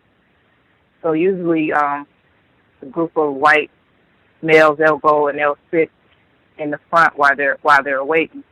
So this particular day, I went in the front too, and I was just sitting there waiting with them. So the supervisor comes through, and he sees us, and then he goes back into the lab to ask the dispatchers basically like, what's taking so long or whatever. So I proceed to get up and walk in the other direction. And while I'm walking through the door, he says, "Hey, you guys, why don't you go in and help them out in there so we can get these routes out?" Now, I've only worked there, it'll be like a year in August, but I've never ever heard him ask for anybody to go inside to help out for dispatching. No matter how long it's taken. It's taken a long time for them to get stuff out, but I've never heard him ask, for people to go in. But I just kept walking through the door. So maybe about 10, 15 minutes later, he comes to me and he says, why didn't you go into the lab when I asked for everybody to go in the lab? I said, I didn't realize that you were speaking to me because you said, you guys. And he just said, okay, but I just was thinking like he probably wouldn't have even said that had he not seen me sitting in the front, because I don't usually sit up there. I'm usually in the back waiting for my route. But I just never heard him say anything about going in to help out or anything like that. Or I just think he said that to me because I was sitting out front. But, I told him I didn't think that he was talking to me because he said, you guys, and I said, I'm not a guy. And he was just like, okay, and he walked off. And that's all I had. Great question. Always great to stay in the question lane. It sounds like he left you alone, didn't cause any problems, and right on and keep it moving. Always great if you can have a question just to ask so you can get clarification about, what to do, what not to do, that sort of thing on the job. And again, paying attention to patterns, because I think you said that am I correct? Did I hear correctly that you said you had not, this seemed to be a deviation from what's normally done in terms of asking people to go in to help get this task completed, that seemed to be a deviation for what has typically been done? Yes, I've never heard it since I've been there. I mean, we've waited from I started at 7:45, and sometimes we've gotten out as late as 8:30. The drivers will just be waiting around. And I've never heard him say, go in and help them out up in there. I've never heard that since I've been working there. But I think only because he saw me sitting in the front, and I usually sit towards the back, but he saw me sitting in the front with two other white drivers who were waiting. They were just sitting there talking or whatever. I was just sitting. I wasn't talking to them, but I was just sitting and waiting. But I don't think he would have said anything had he not seen me there. I think he just seeing me sitting, prompted him to say, hey, shouldn't you guys be doing some work? But like I told him, I'm not a guy, so I didn't think that he was addressing me. So that's why I didn't go into the lab. I had a quick question, ma'am, if it's all right. Are you the same caller that had dialed in the Wisconsin area where they, I guess, asked you, I guess you did your own sort of evaluation of your performance on the job? Was that you recently? Yes, that's me. Oh, okay. How did your evaluation turn out? Or did they give feedback or what have you on that process? No, not yet. They haven't started calling people in. What I heard, what they do is they let you evaluate yourself first, and then, they one by one sit down and talk to you. So they haven't done that yet. I haven't heard anybody say that they've had their evaluation yet. Oh, okay. Just wanted to follow up on that. See if they had anything to say about you giving yourself some high marks, and particularly in light of the toxic environment that you've had to work in with all of the inappropriate sexual conduct that you've had to tolerate while you've been trying to get your job done. So just wanted to see how all of that was resolved. I think there was, and again, if folks have questions, if you have questions about, what people are sharing, or if you have suggestions, what have you, you can feel free. I know there was a male caller who spoke simultaneously who also had something they wanted to share. Are you still there, sir? Yes, I am. Good evening to everyone. I wanted to add a few things. So I always have a paranoid feeling when I share on workplace racism, because I always suspect that some racists that I work with could hear me and then try to, terrorize me on the job. But whatever, it is what it is. We're all under this system of white supremacy. But anyway, so I'm in the military. I know I said that in the past. And anyway, I work in an area, we were doing screenings on, military members.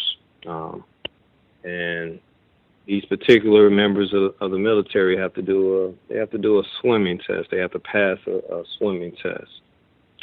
So I'm kind of I'm in the medical field. So this older white woman comes up to me and says, "Wow, well, we're doing the same job, me and her, same job, but seeing different people." She comes up to me and says, "Wow, this has been a really busy morning."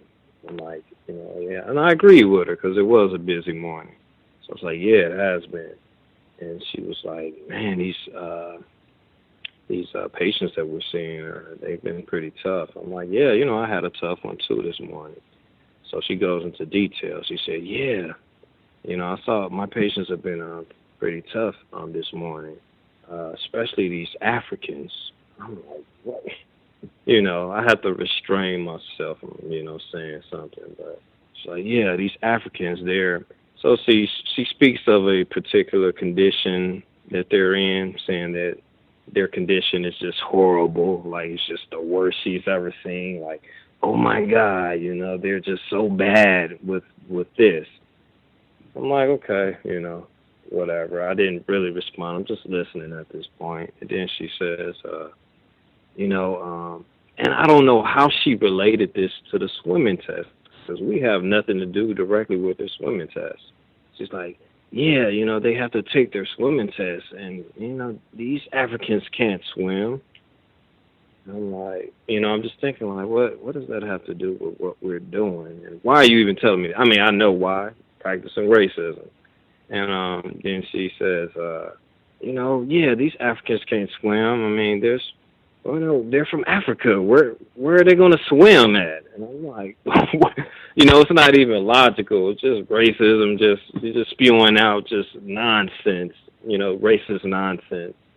And, I just took that and, whatever, our conversation ended. I didn't really say much, and it was just like, yeah, okay, I just been bombarded with some racism. I just feel like my time is hijacked, man, by these racists, and I have to listen to their racist remarks, and I have to restrain myself and be codified and not respond to them.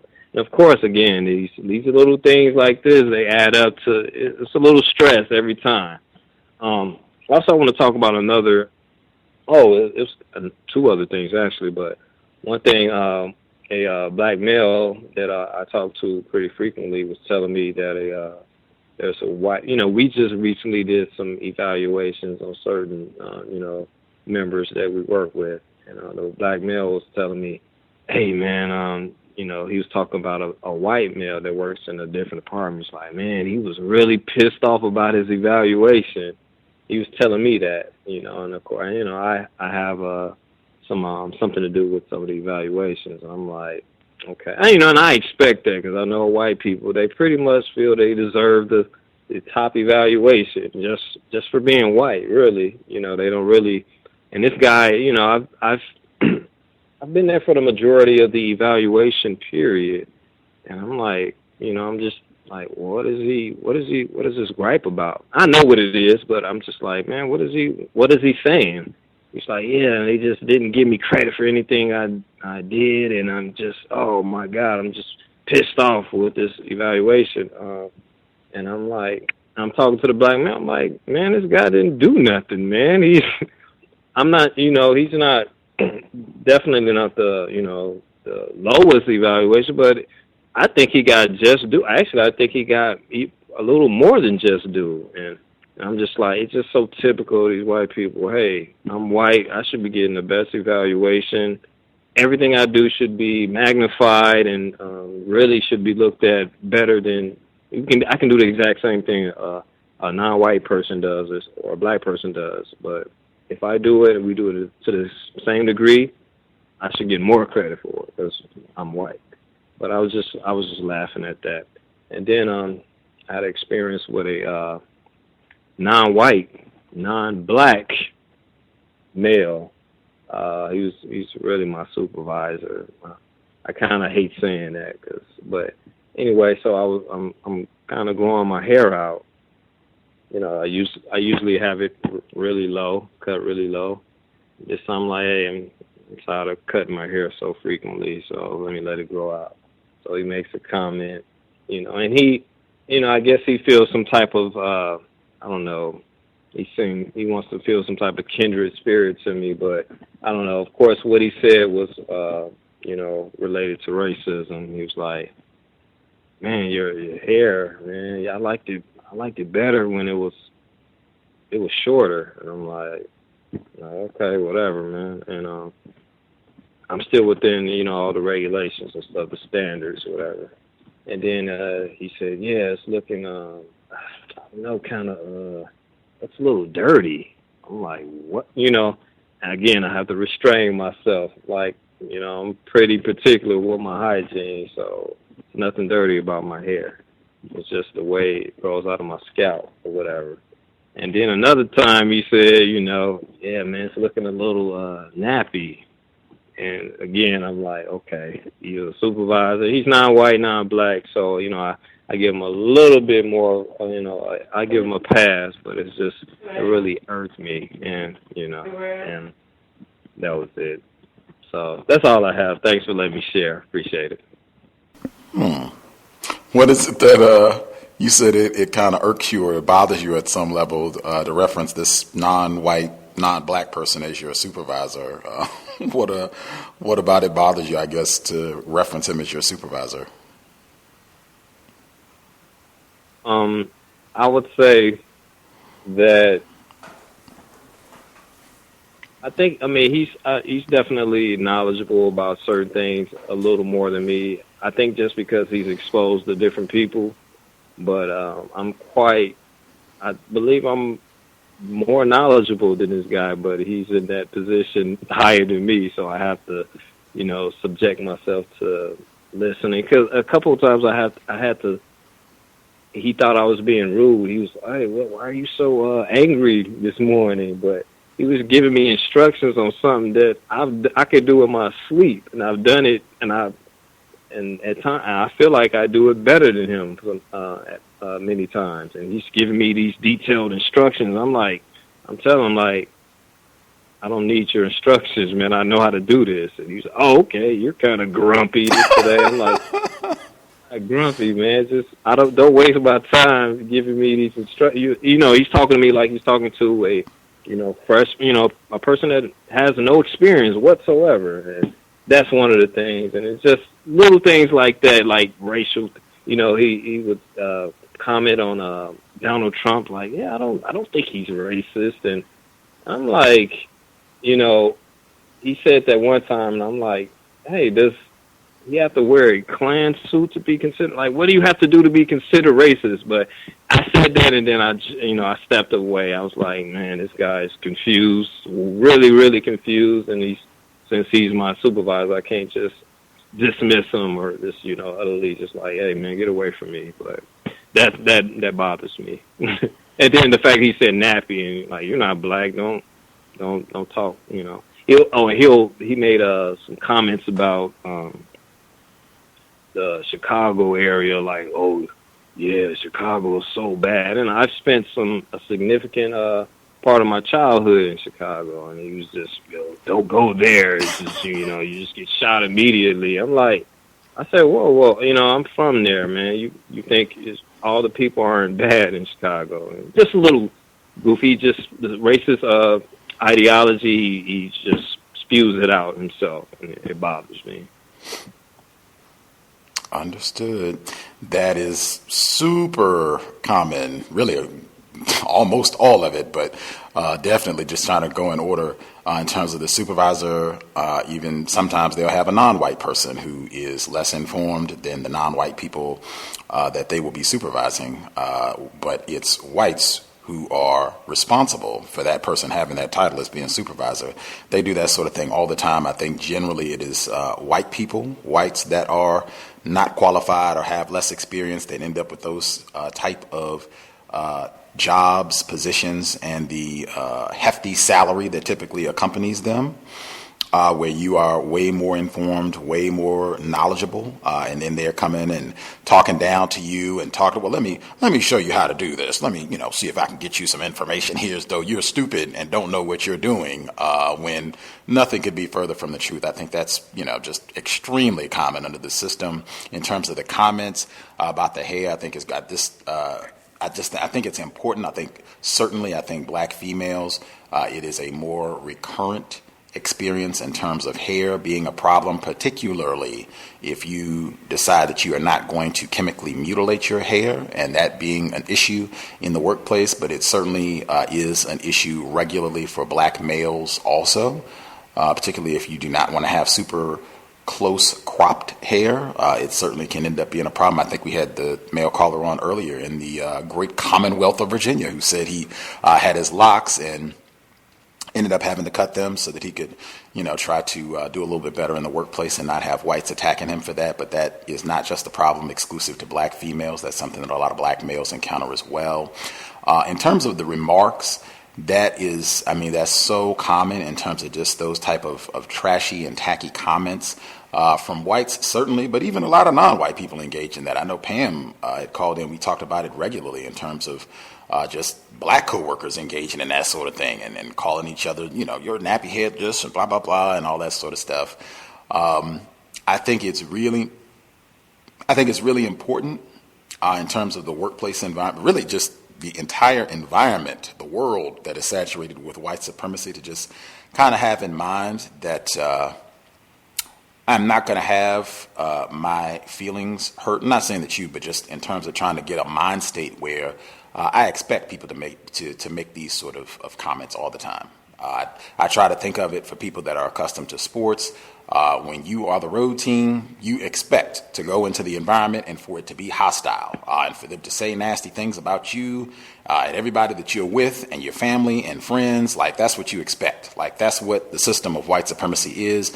The entire planet is the home team for racism, white supremacy. So that's what it's going to be. And just to have that in mind so that we're just not as impacted. We're not even surprised. Like, that's what I expect. That's what I, expect you to make those type of comments about my hair, about black people in general. I expect you to make those type of comments about Chicago or any place that is stereotypically recognized that is an area that has a large population of black people, for you to make disparaging comments about them. That's what I would be surprised if you didn't do it. And, I'm not bothered. That's what I expect. that's what you all do every day, and I'm just keep going about my business. That I don't feel a need to respond. Like this is exactly the way that whites have designed and engineered the planet to be. This is exactly the way that they have contaminated everybody, including victims of racism, non-white people, to function, behave as well. And I'm not going to, allow that to the best of my ability. I'm not going to have that stuff impact my feelings at all. I'm just continuing to go about my business. Not saying being a robot that you're totally immune or to pretend that you didn't hear it, but just understanding that sort of thing is supposed to happen in the system of white supremacy, and to the best of our ability, just managing our emotions. I put that in the description every time for workplace racism in terms of how that sort of thing impacts us, and trying to minimize that as much as possible. The grumpy black person, that's common. That all the time. You're grumpy, you're angry because you're not, just falling out of the chair laughing at every joke and trying to be a part of the entertainment committee and just keep everyone cracking up with laughter, just, being serious, astute, going about your job. Then somehow you are a grumpy black person or an angry black person. I'm sure a whole lot of folks have heard that, myself included, on the job. Not that you're being rude or curt, but just, I know how to do this. We can proceed. We have other things that we need to take care of. Next task. Let's get that more. And somehow you end up being a grumpy individual. Let me see, was there anything else that stood out? If I guess I'll pause there. If other folks, if y'all have comments or suggestions, questions about things that you have heard, or if you want to respond, anything, if you shared and you have follow-ups that you want to make sure you get in, feel free to share as well. Double check to make sure we didn't miss anybody that called in with a hand up. Everybody that dialed in with a hand up should be with us. Did we miss anybody that we have not heard from who had commentary? Yeah, can I share something? For sure. Well, I had a question. So I had two questions actually. One is like, in the workplace, in the workplace, it's very I don't know it's very quick when how a situation can turn into something racist. Like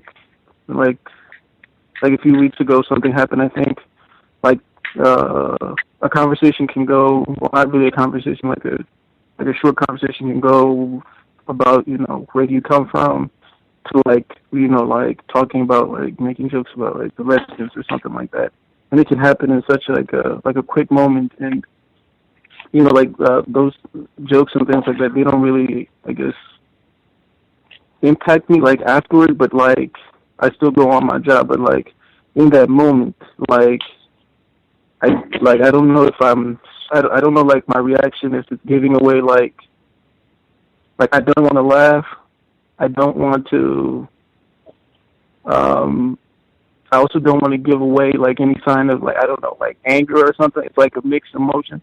And I was just wondering how do people prepare for themselves? Cause I also don't want to be somebody that's, I don't know, whatever, the grumpy black or the too whatever. But I also don't want to give away what I'm feeling at that moment. I don't know. And I also wanted to know about, because you guys were talking about hair, and I have a companion who's sort of who has dreads, and he's finding it really hard to get a job. And I remember in undergrad, all of us, some of us had long hair, dreads, and we cut our hair off. And now, because the industry that we're in is it's high finance, and pretty much I don't know anybody that's working there with dreads, and it's kind of difficult for me to tell him that he should probably cut his dreads. I just don't know how to approach it, but because now we're grown men, but I don't know. I feel that's the biggest impediment, because he's really smart. He has everything together, but except I feel that's an issue in the industry that we're in. So I was just wondering how I can approach him, and also the question of how do you react to really quick racist situations in the workplace. Thank you. Definitely. Can I be heard? Yes, sir. Oh. So. Yes, sir. About the hello. Yes, about sir. We can. Dreads. Yes, about the dreads. I said before, if you're going to play this game, it's like you're going to get a job. You're not going to work for yourself, or you know what I'm saying. You're going to work in the establishment. You got to play their game, and you have to do what you have to do to advance in their imagination. What you have to do, you have to adjust. You have to conform. It's a part of it. You're not going to make that much. People who make millions and millions of dollars working don't make it being pro knowledge of self or knowledge of whatever, or black or whatever you want to call it. You conformed, and that's how you get it. You know, I make $150,000 a year, but the way that I did it, you know, was I was working on some docks at the Pentagon, and someone came to me, and they always seen me alone, you know, and they was like, you know, we got a position upstairs, and I had my locks. We got a position upstairs where you'll get a security clearance and you'll be able to move forward with it. That wasn't his exact words, but that's what I got from it. And they put me in the warehouse, but with the security clearances, you can go anywhere throughout the DOD and DOL, and when I say DOD, I mean Department of Defense and Department of Labor, and all the. I live in the Washington D.C. area, but I hit a point where, you know, I was just working on a help desk and I wasn't really able to proceed, you know. But when I cut my hair, it's crazy because before I cut my hair and I was going on interviews, it was like, okay, we'll call you back. Okay, you know, you're in the runnings. But when I cut my hair and went on the interviews, it was, you got the job. When can you start? When? And this, you know, your hair is important. Your hair is important. So if all I'm saying is, tell the brothers, if they really want to be about it, then be about it.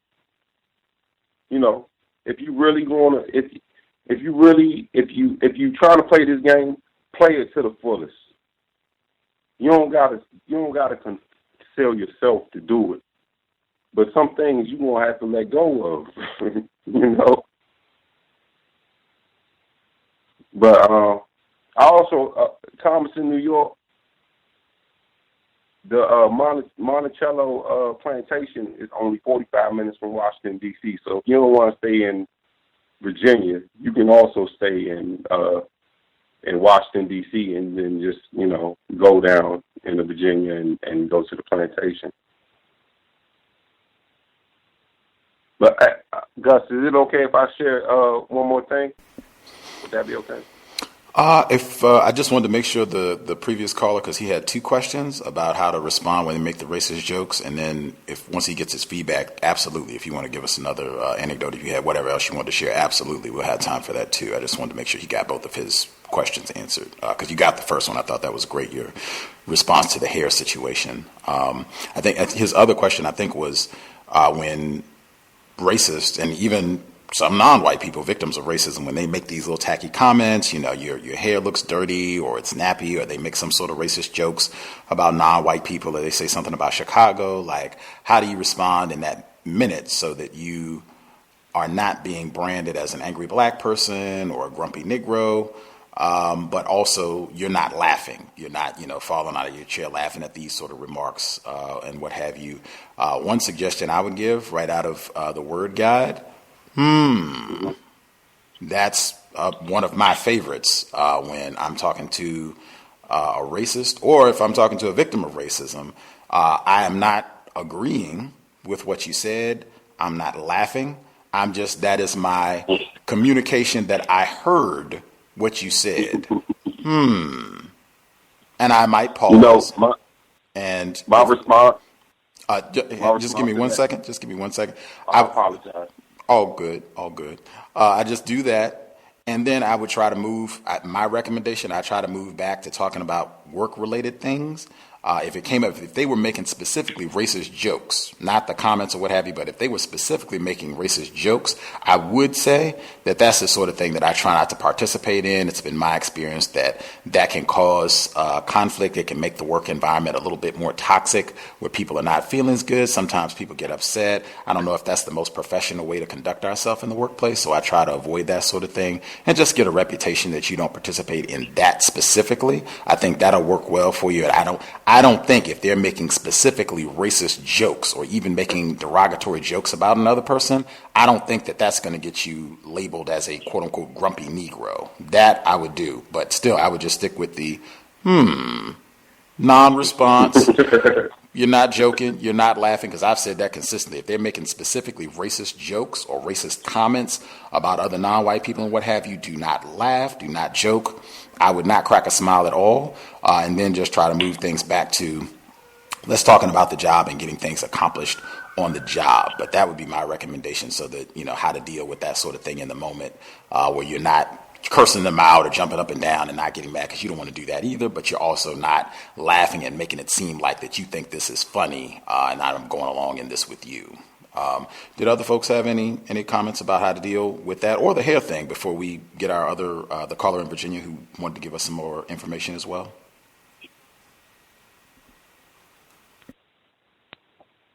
Can I respond? Yes, sir. Go ahead. Yeah, I totally agree. You know, when I've been in those situations like that, and it happens on such a common base, it happens so often that I just don't say anything. I just shut up and I let them talk. It never gets to the point where it's all right. You know, I mean, because the reformation, the people that I work with, I believe that they're reformed enough so they know not to take it to the point where it's like he has ammunition to use against us. They don't really want to say too much, but they make little slide comments on the slide. You know, so my advice to the young man would be, you know, just don't say anything. Don't respond to it. You know, just write it down. Send yourself an email, whatever you're doing, you know, and just if something never does come up, you have a paper trail of things, because it's not just gonna happen once. If it happens once, that's not gonna be the only time. When it happens once, the most important thing for you to do is recognize the environment that you're working in, and to apply your actions after that to that environment.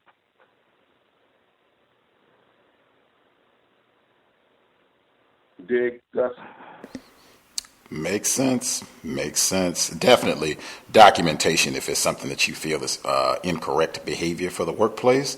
Document however you're doing that. I think that's always important, particularly if you checked your policy and procedure and this seems like something that violates the stated policy at the place that you work. Document and don't respond. I say that consistently. Someone even emailed me about that this week, having a white person say, I think the comment was, the white person said, my ancestors fought against slavery. I just thought it was important that you should know that. That was what the white person told them. He said, how would you respond? And I said, well, they made a statement. I wouldn't feel compelled to say anything. And I said, now I could, you know, think of some replies, some responses that you could give. But again, a lot of times whites, they are just doing things to elicit a response. They're always, even if you want to go back, Dr. Welsing, when she conceptualizes talking about chess, that it's offense, defense, where they're just doing things to see if they can get you to react and do this and do that, or if they can get you to get upset or to get angry, and then snickering once you get upset about it or what have you. Don't feel compelled to respond every time that they make a statement. If they didn't ask you a question, it does not require you to respond at all. And I think frequently the best response is no response at all. You don't have to do anything. That's why, And then we move on with our day.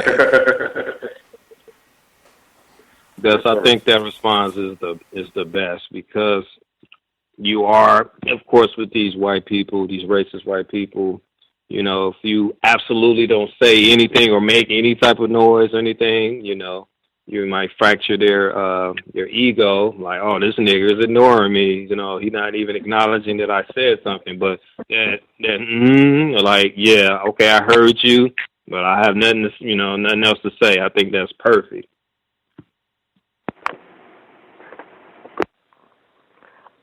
Can I say something about that? Yes, ma'am. Okay, I just want to say, my jobs, whenever I work with Native Americans or Latinos or Asians, they always want to make negative comments about whites in my presence, and they laugh and giggle and make jokes, and I either just walk away or I pretend like I don't hear it and I don't say anything. And I've seen other black people that laugh and said, "Can you believe what so-and-so said about white folks? I can't believe he said that." And I said, they're saying the same thing about us when they're around white folks. I said, you shouldn't even get caught up in that mess, you know, because usually those same ones that, you know, they're hanging around whites and stuff, and, you know, laughing with them and everything. And I said, and I'm telling black people, I said, you shouldn't trust them. Treat them the same way that you treat whites, you know. So I just wanted to say that. Thank you.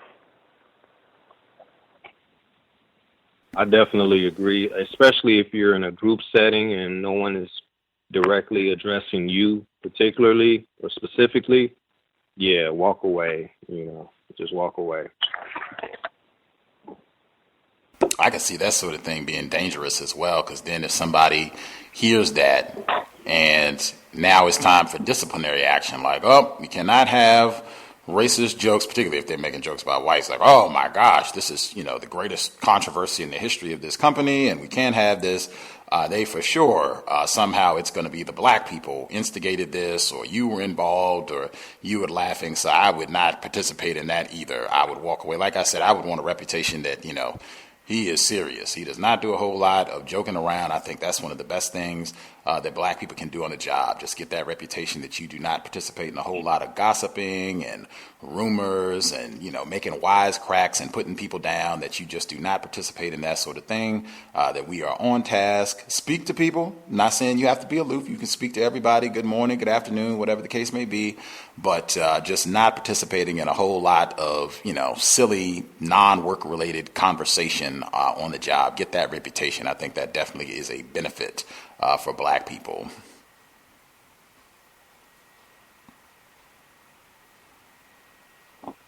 I think I'm gonna I think I'm gonna practice that, maybe just in other circumstances, because this was like pretty much like my first day on the job, and there was sort of like, there was a joke like this. It was just like I hadn't even had time to sort of like assess the environment, so I just want to make sure, like, from now on, that, you know, even before I assess the environment, I'm always aware of what's going on, like, and have like good response. But yeah, thank you to everybody that that was really great advice, like the documenting stuff, and also the dread stuff. Like, I feel like now that I've heard from like other people that I can confidently like approach this guy. So thank you to everyone. For sure. Did we miss anybody? I don't know if the caller in Virginia, if it was a different anecdote that you wanted to share as well, but did we miss anybody? Anybody who had a hand up who we have not heard from, who had something they wanted to share?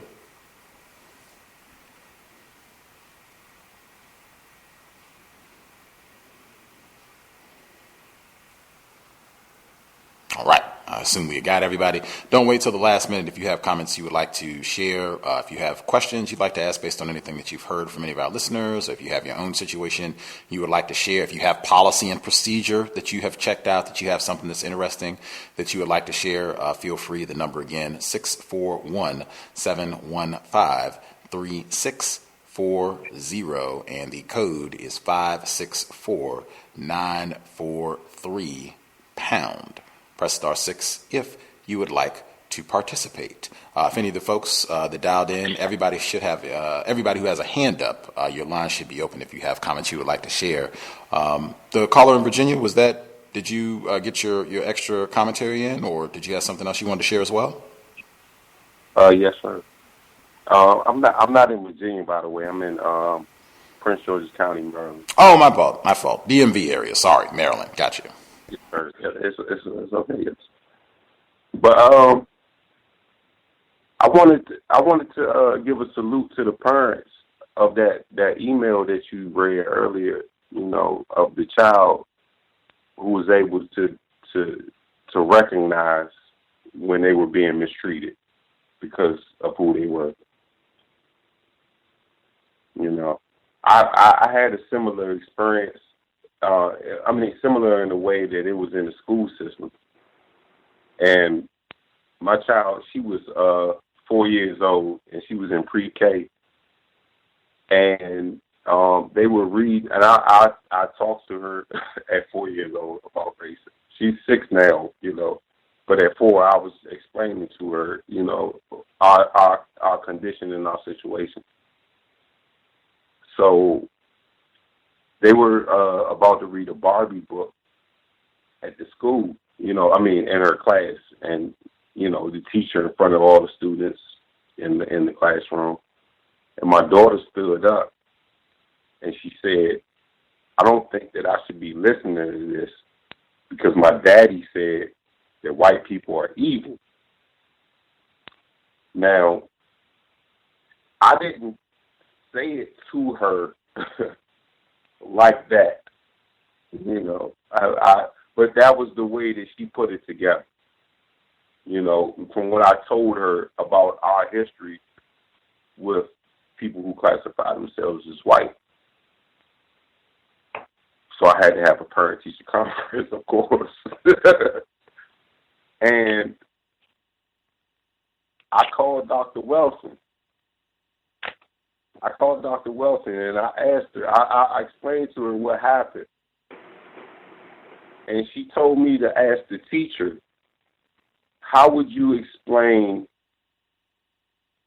the Nazis in the story of the Jews? And I went back to the parent-teacher conference, and I asked her that. I asked the teacher that. Before she even, she asked me the question about, your daughter did this. And I explained that to the teacher. I told the teacher that. And before she could get her point across, she said, I understand. And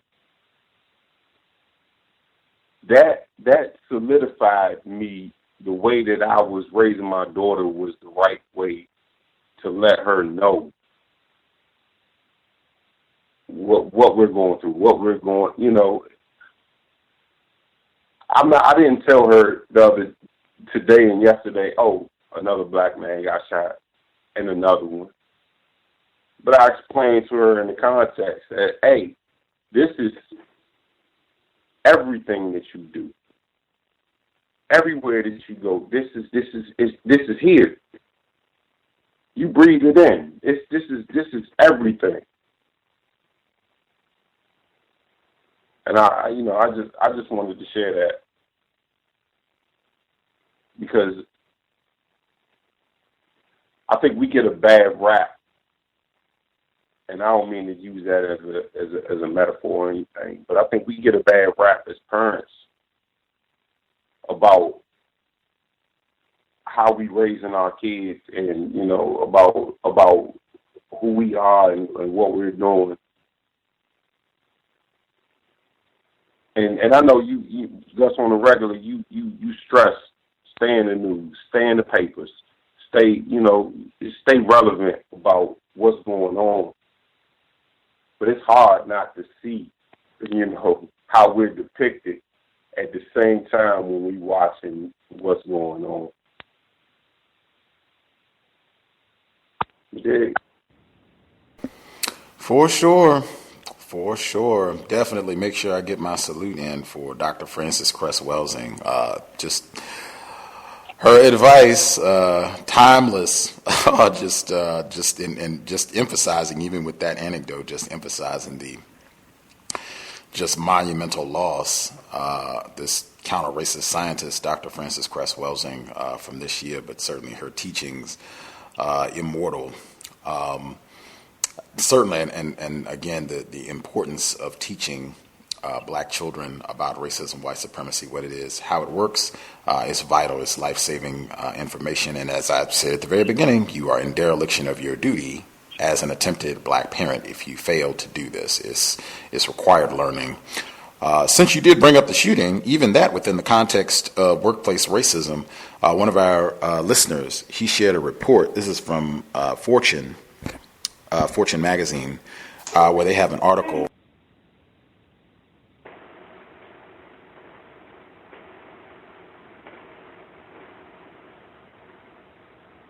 Sorry, had a interruption. So article, Fortune magazine, it's why employers need to talk about the police shootings of black people. And this was just published today. I'm not going to read the whole thing. I'm scrolling down. So it's talking about the most recent incidents of police terrorism where black people were savagely killed, and this has become like reality television for the summer of 2016. So it says, now imagine a young associate watches videos of one of the shootings, shares it on Twitter, expresses fear and outrage, gets attacked by a troll, then walks into a staff meeting. Maybe she's upset, even visibly shaken, says Danica J. Travis, the Vice President of Women of Color Research and Center leader, Catalyst Research Center for Corporate Practice. And she decides to sit in silence, unable to participate in the meeting because she's afraid her feelings will be dismissed. How will her colleagues or manager interpret her silence? Is she not a team player? Are aspects of her job suddenly worrisome? For example, driving to visit accounts in heavily policed neighborhoods. Things get complicated when the event is a highly charged one, like those involving systemic racism and state violence. This isn't a natural disaster where everyone is aligned right away. This is difficult stuff to process, says Allison Davis Blake, professor of business and former dean at the Ross School of Business at the University of Michigan. But a compassionate organization cultivates a sense of empathy for those who are suffering. And the first thing is for leaders to be present, talking, listening, and acknowledging that something specific has happened and that some people may have concerns. Research shows that psychological safety, feeling comfortable enough to talk about difficult issues, plays a huge role in facilitating these conversations, says Travis. But it's the organization's job to define what safety really means. It's going to mean different things to different employees. Does it mean I can say whatever I want without being challenged? Now is the time to check in with managers to make sure they are prepared to handle the difficult conversations that may need to happen either one-on-one or in a team setting. This is not easy, she warns. Expect to be stretched and expect that the systems you have in place now to handle disputes, to run meetings, or to survey employees on their needs may need an upgrade. I'm going to stop there. It goes on. There's more information. It's on my Facebook page if you want to check out the whole report. I would only say that my suspicion is that the vast majority of white employers, supervisors, managers, they are not looking to empathize with any of their Negro employees at all. That this is not going to be implemented, I would say the vast majority of work environments, unless I have missed my guess, and I'm basing this just on my observation of what happened during the Trayvon Martin situation that was not that long ago, Michael Brown, Eric Garner. This has happened a lot over the centuries of racism, white supremacy, and I have not seen any sort of compassionate workplace environment for black employees who are having difficulties watching another instance of black carnage play out in the mainstream media. So I would not expect this at all. If anything, I would be prepared, and the same thing I've recommended before, I would not talk about these incidents at work. Regardless of how you feel, if you're really upset about it, if you're stressed, I would make a habit, and it's been my experience that whites will try again to bait you into having a conversation about this so that they can say all lives matter or black people should behave themselves. If you all would be upstanding citizens and not be out here disrespecting hardworking officers like Daniel Holtzclaw, we wouldn't have these problems. They're just going to try to bait you. That's been my experience, to get you all riled up and upset, and then they can laugh and giggle. Oh, I got him so upset that you see, ha ha ha, and they can go and enjoy the rest of the day. I would not bring this up at all. And if someone asked me about it, because they might do that sometimes, oh, what do you think about the shooting that happened down there in Baton Rouge? What do you think about all that? I haven't seen enough on it. I haven't been able to keep up with the news. I'm not informed on it. I'll have to check it out and get back to you. I wouldn't even add that last sentence because then they might be expecting a follow-up. I haven't seen enough on it. I can't comment. And leave it at that. Back to work. And if they want to comment, fine. I would listen to whatever they had to say. But I would not offer an opinion at all. It's been my experience that they will ask on a consistent basis. Has this been an issue for anybody within the context of workplace, people, white employees, or people trying to ask you about these shootings that have taken place this week, or any of this that's come up? Can I be heard? Yes, sir. Absolutely. I wouldn't even say this week. I'm a president of a lead share meeting, and I've got 3 Marines, nothing against the military, and then 1 gentleman in this group that also sells ammunition for a living, and in anything law or military related, those people or Muslims is a talking point. There's one person in the meeting that helps me get the meeting started a little quicker when they start using those particular talking points. But just listening to you and Mr. Fuller and reading the code book and just understanding words, I know immediately when they start talking about those people and gun rules and laws and elections, we already know that all we're going to be talking about is white supremacy. And that's become increasingly, it's extremely difficult not to say anything, but Gus, you are totally accurate in saying that if you say anything, all they're trying to do is bait you into some political conversation. And in my experience, what I see is they want me to say something bad about Obama.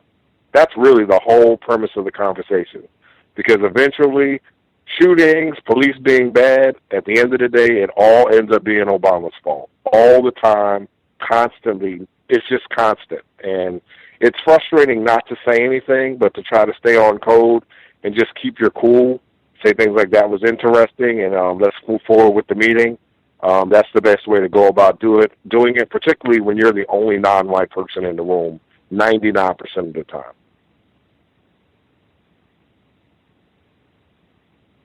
Can I be heard? Yes, sir. Greetings to you, Gus, and to all the callers and the listeners. On my job, normally they don't discuss news-related events at all. That's just a code that I've seen throughout the company. No matter how heinous it is, it's usually not brought up. But what I did experience was regarding the shooting at the gay nightclub became a big deal. And it wasn't a company-wide discussion. It was different clusters, because there's so many gay people on the job where I work that it was just these little clusters of conversations. And I just literally just act like I didn't hear anything anyone said. I just kept focused on the screen in front of me and just did what I had to do. I never indulged with any answers either. I think that's the worst thing to do. One thing that I've learned by studying the system is that white people are literally like master psychoanalysts, and they really want to get a demographic for how you think and what your position is. And another thing I've learned is that there's nothing that they do that is not a racist, white supremacist, political power play on some level or another.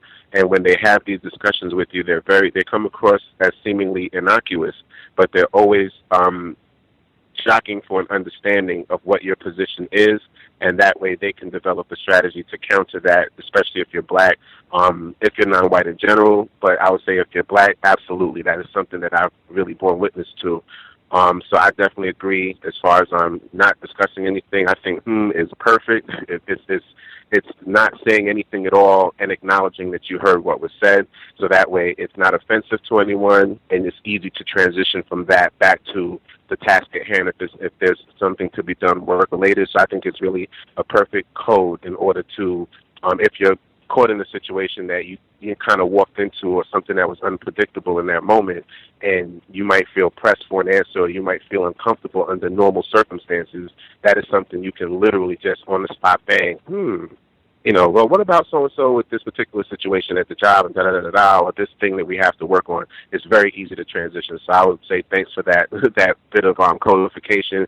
But my experience on the job has just been just me minding my business and acting like I don't hear anything, put headphones in my head, and just focus on the screen, and pretty much I'm left alone. And I wanted to speak to the hair thing because I think the information that was discussed on that is really, really good. My experience was very different and I think it also varies too, or it could vary based on where you live, simply because when I started working in financial services in the Wall Street area, and I had locks, and at that time I really got seriously into the Rastafarian tradition. So I just started my locks, and I had them for maybe a little over a year or something. And I went for jobs, and things were really intense as far as just my experiences.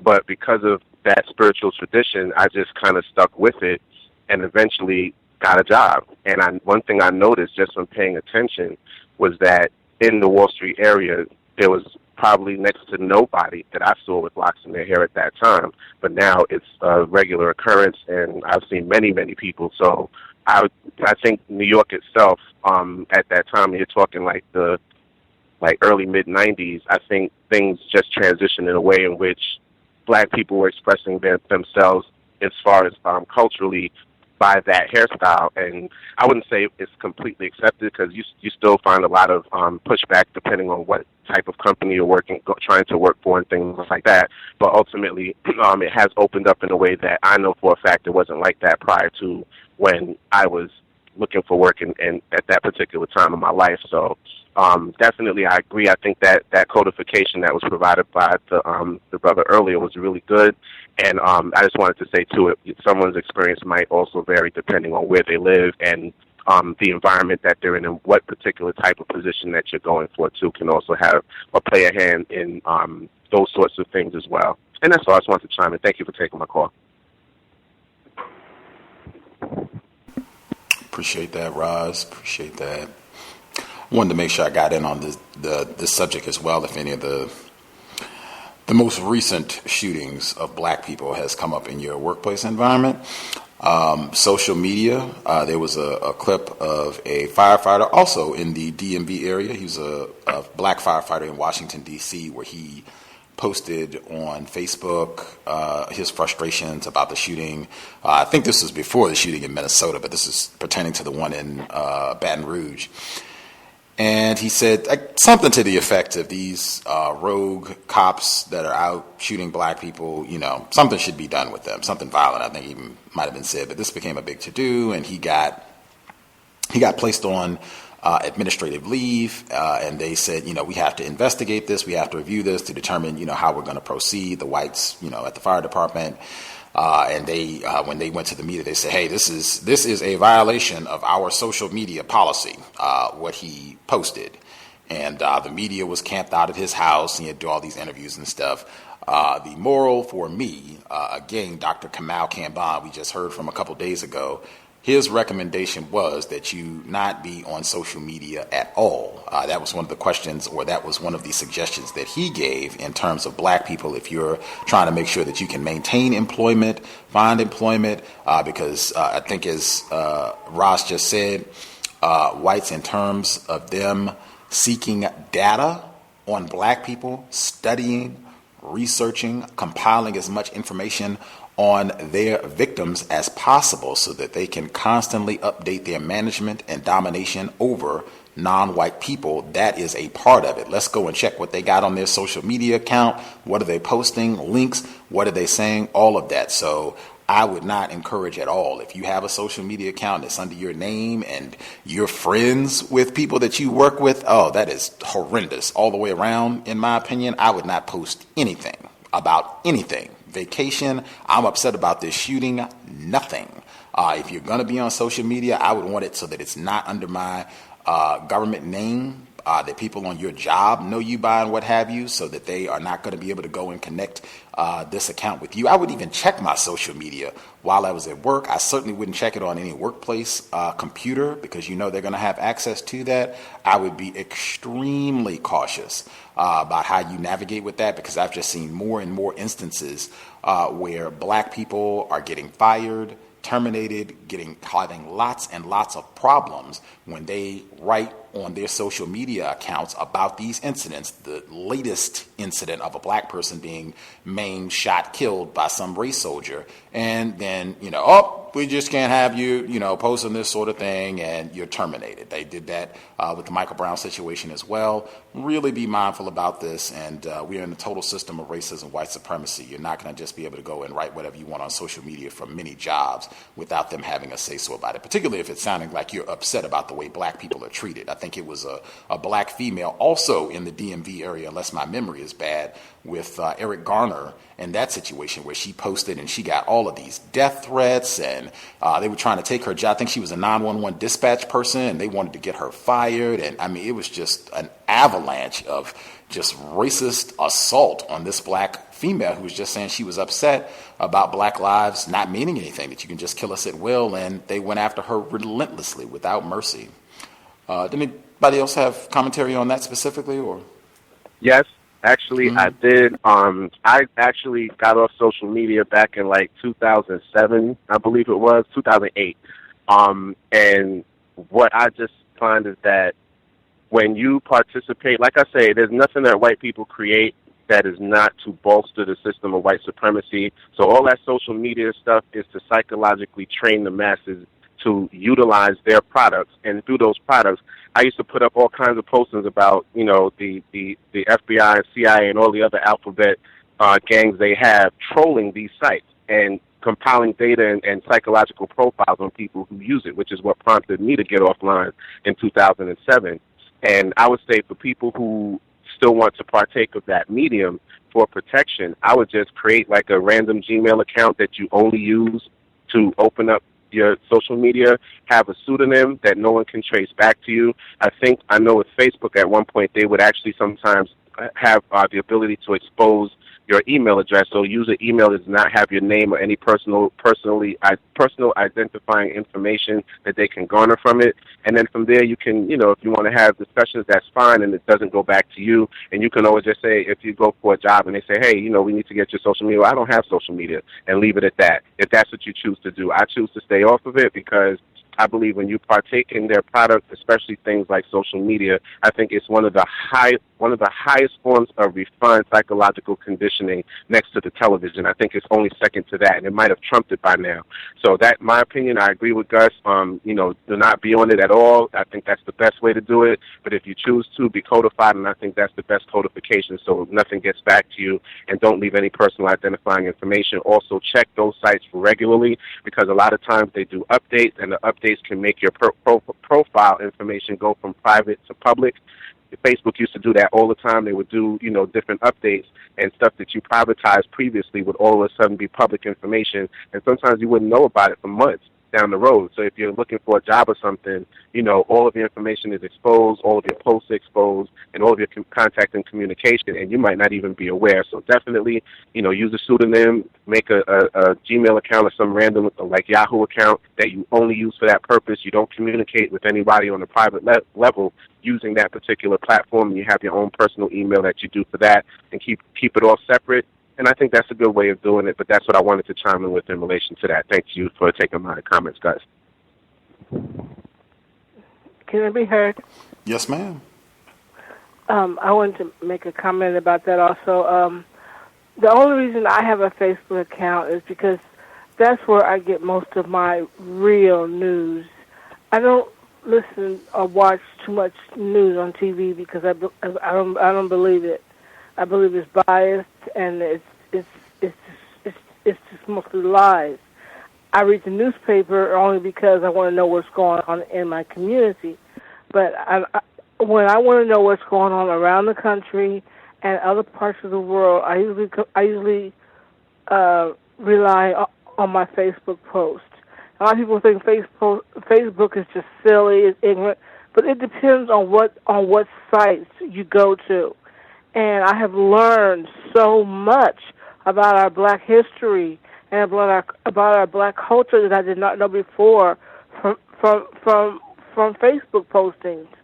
And something else I wanted to mention about Facebook. This is about my daughter on her job. She was friends with She was Facebook friends with a coworker, and I had told her before. I said, well, when I was working, I didn't have a Facebook site because I didn't want to deal with that mess. But she had a friend on Facebook that she works with, and she said, that they would just, exchange pictures, of dogs and cats and them cuddling and, stuff like that, and say, just little silly things and stuff. And so my daughter, I can't remember why, but she said she just unfriended that woman for some reason. She said she unfriended her because they work together sometimes. The woman, she's real fat, she's white, and she's real lazy, and she doesn't do her job. So my daughter said she was tired of that, so she just unfriended her. And she said, and the white woman just went ballistic. And she said she's been sending her all these evil texts, cursing at her. She said it's been nothing racist. But I told my daughter, I said it is racist. I said this woman, she told me the woman is real fat and nobody likes her. Nobody wants to work with her because she's very, very lazy. When a patient needs to be taken care of, she won't get up. Only time she'll get up is when she goes to the refrigerator to get something to eat. And I said she feels like you have the gall to unfriend her, and you're just a nigger, and you unfriended her. How dare you? I said that is exactly what she's feeling right now. I said that's why she's mad at you. My daughter called me the other night, and she was really crying because women sent her a lengthy text message saying this is bullshit. How dare you do this to me and all that? And she says the second text she sent her, I told my daughter to talk to her supervisor, and then we could get together and talk about it, and I could give her some more tips if she needs to. But she talked to her supervisor, but I haven't had a chance to talk to her because she's been with her boyfriend for the last 2 or 3 days. But when I get a chance to talk to her, I'm going to ask her. I'm pretty sure everything is okay because usually when she's really, really upset about something, she always comes to me, and we always sit down and have a good, a good heart-to-heart talk and everything. And she said a lot of people have told her they don't have Facebook friends of people that they work with. And I said my Facebook friends are people I don't even know. I said it's just other Black people that we have a common ideology, and we just reach out to each other. And she said that's a good idea. And I told her, I said, if I was you, working and everything, I would just get rid of my Facebook page altogether. But she's learning a lot about Black history too, because she learned about the cows and Mr. Fuller and Dr. Francis Creswell. She didn't know about any of them, until she, started going on Facebook and stuff. And that's all I want to say. Thank you for taking my call.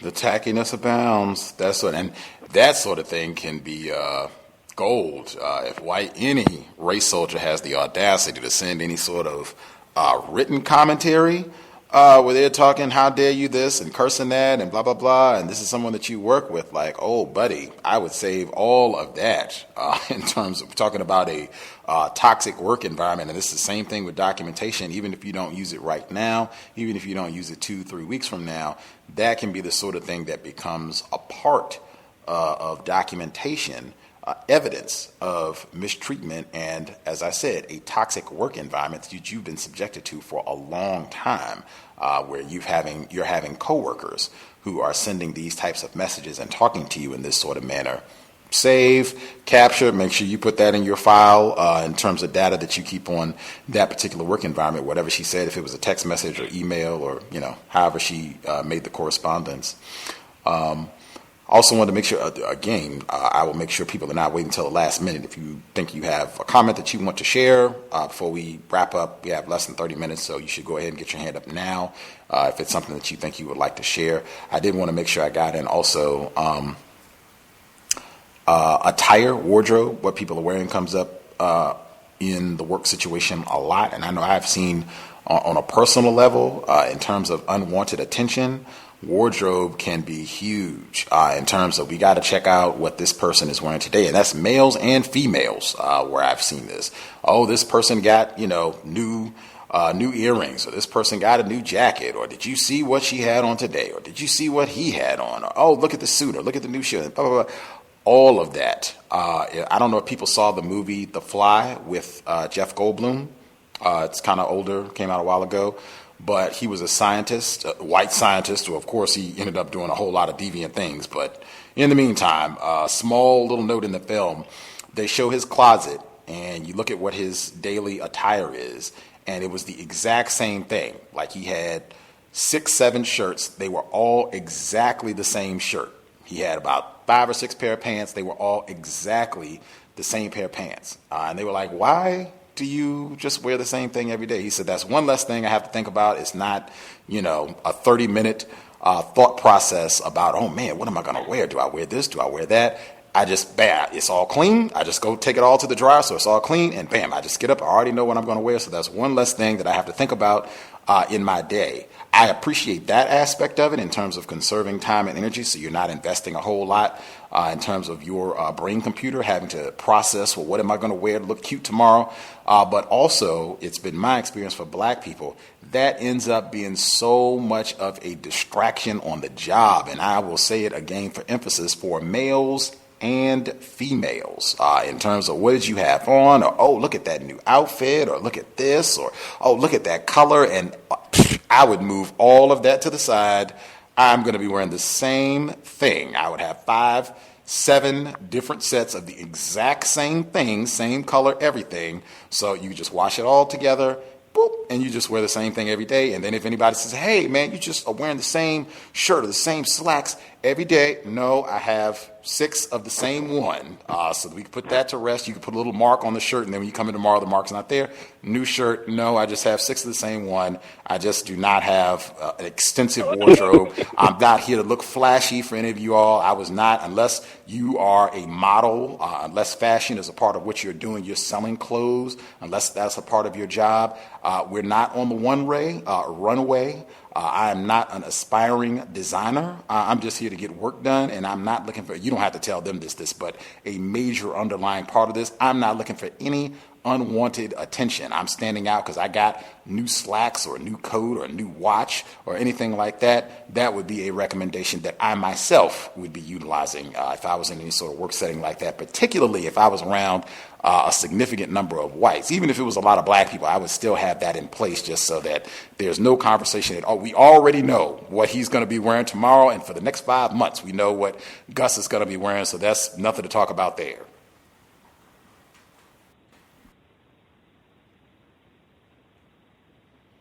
I think that's actually brilliant, and I remember The Fly. That was something that stood out to me, too. I think that was actually great. I've even seen it where black people in particular, they'll get like a new car, and that new car will be like the beginning of their end because their boss thinks, oh, okay, well, we must be paying him too much if he's able to drive a car that's better than mine, and I'm his boss. So, I mean, everything. They look at everything. So even when you talk about not bringing personal items to work, not having things on your desk, all of that should be part of your codification. I think that's a brilliant form of codification, too.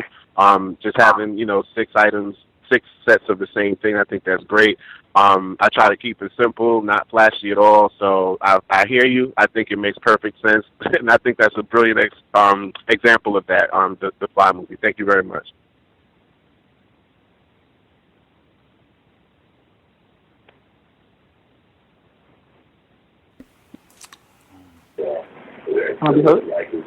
Yes, sir. Hey, as for the social media, sometimes I try to go to your on Facebook to see if you have a show, see what you posted, and a prompt will come up where I have to put in like some type of, I have to decrypt some type of, it'll be like some words getting funny, and you gotta kind of write out what they say before I can enter, and I think that's an act of racism sometimes. Most times I go and I can just see the comments or, see whatever you posted, but it's just certain times I have to sit there and try to figure out, what phrase, there is or something like that.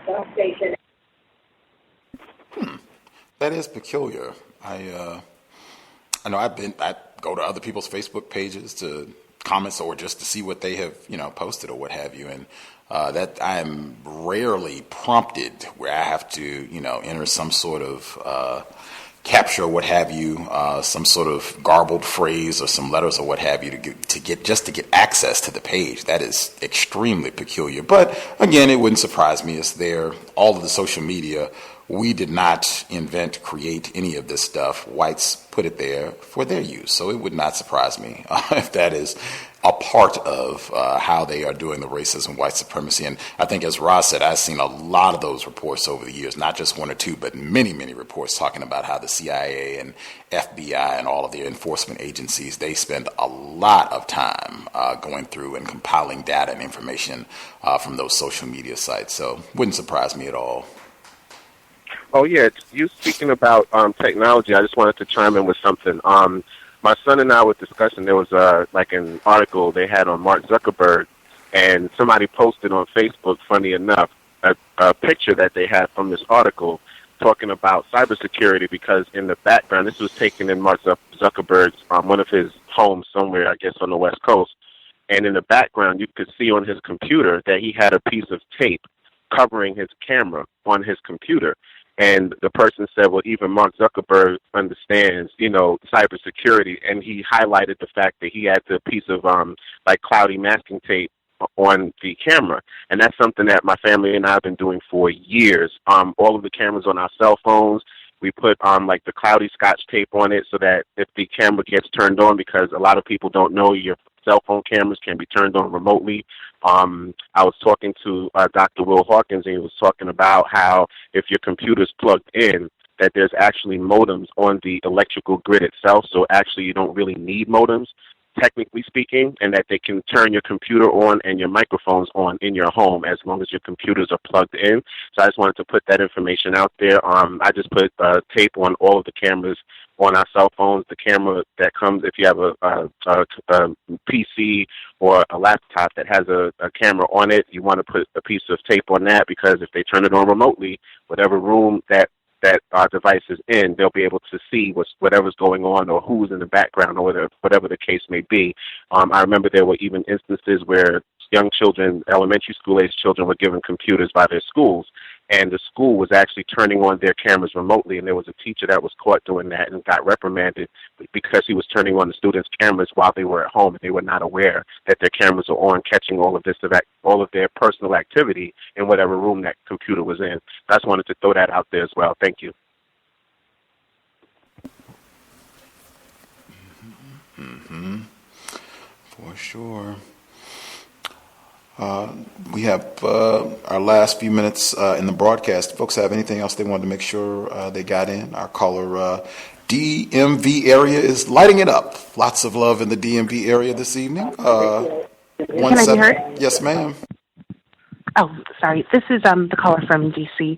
I just wanted to, my apologies for calling so late in the program, but I wanted to give a couple of updates, or an update, and just talk about what I kind of consider to be a success. The first thing is an update. I've called previously about the hugger at my job, and she actually, probably about 2 weeks ago, she put in her notice. So this was the first week that she has not been on the job any longer. Of course, she couldn't leave without completely harassing me for that last week and a half or so that she was there. But I was just thrilled to see her go. So she is no longer on the job. So I'm hoping that things go back to quote unquote normal, I guess. The other thing was, even though this isn't quite workplace, it's in regard to my son's sort of education. We've been trying to, he goes typically to a predominantly black school during the school year. And now in the summer, he's attending a camp that is predominantly white. So we started talking to him about having a code and codification. He's 6 years old. He just turned 6. And we told him that when he, starts camp, that it's going to be a little bit different than what he's used to, and that he needs to stay codified. And that's just kind of how we labeled it. And we kind of expressed to him what his code is. Of course, it's geared to his age range, and things like keeping your hands to yourself and being respectful and things of that nature. Not too much into white supremacy and things of that nature, but just keeping it as to what we think he can realistically grasp and sort of deal with. But one of the big things was asking questions. And we went to his camp goes week by week, and so we went to his last day of 1 week of the camp, and we were talking to one of his instructors, and she said, we introduced ourselves as his parents, and she told us, oh, you're, so-and-so's parents, and we said yes, and she was like, he asks a lot of questions, and I was like, excellent. That's exactly what we want. And so, when he comes home, he's like, Mommy, I stayed codified. And I was like, perfect. That's exactly what I want to hear. So we're trying to start the process with him and really, expose him to more and more. He hears us listening to the cows all the time. And, when his dad and I are talking, he comes outside and he'll say, what are you guys talking about? Is it white supremacy? And things of that nature. So anyway, I just wanted to share that with the group. Awesome. Absolutely awesome. A+, counter-racist parenting, asking questions. That's one of the best things that you can do. Point that out, certainly in the job situation, just anywhere, just asking questions. Nobody should ever have a problem with questions being asked. Anybody has a problem with questions being asked, like, whoa, this person likely does not have your best interest at heart. You just trying to get information, constructive information by asking a question. And if there's something incorrect about that, like, whoa, it's time to step back and reassess who this person is and why they have a problem with you getting information. But certainly I think the hugger, that is cause for applause in and of itself, because I know we've talked about that here on the program for a long period of time. This person, likely race soldier, and her deviant acts of the hugging, and then even more recently, I think, where she was trying to sabotage you, getting you to fill out this, an act of fraud, basically, filling out this invoice for an order that hadn't even been delivered yet. So that is good riddance to racist rubbish. Glad she's out of there. Hopefully they won't replace her with another racist to come in with some new antics. But you even said that she did some more hijinks on her way out before she called it a career there. She did. She did, yes. She was already gone, and that weekend, I think, I don't know why she was even emailing me on the weekend, but I get my emails to a phone that we have, and she wanted updates on this contract that she had wanted me to to fraudulently say that had been paid. So she wanted updates even after her departure. I just ignored them. There's absolutely no reason for you to have any information about a place that you're no longer employed. So A+. I've stated that again. Sometimes no response is the best response. And clearly, if you're no longer employed here, then this has nothing to do with you. So delete, or I wouldn't even delete, I would just save that just in case. But moving forward to new tasks, that is outstanding. Again, hopefully they won't replace her with another race soldier to come in and start up some new terrorist acts. But that is outstanding on the workplace. Got rid of one, and outstanding effort with the offspring as well, getting him to ask some questions and developing his counter-racist code at a young age. And that has come up several times just during the course of this broadcast alone. So A+, I'm sure he'll have some interesting observations maybe to share throughout his camp experience over the summer weeks here. They had sort of similar.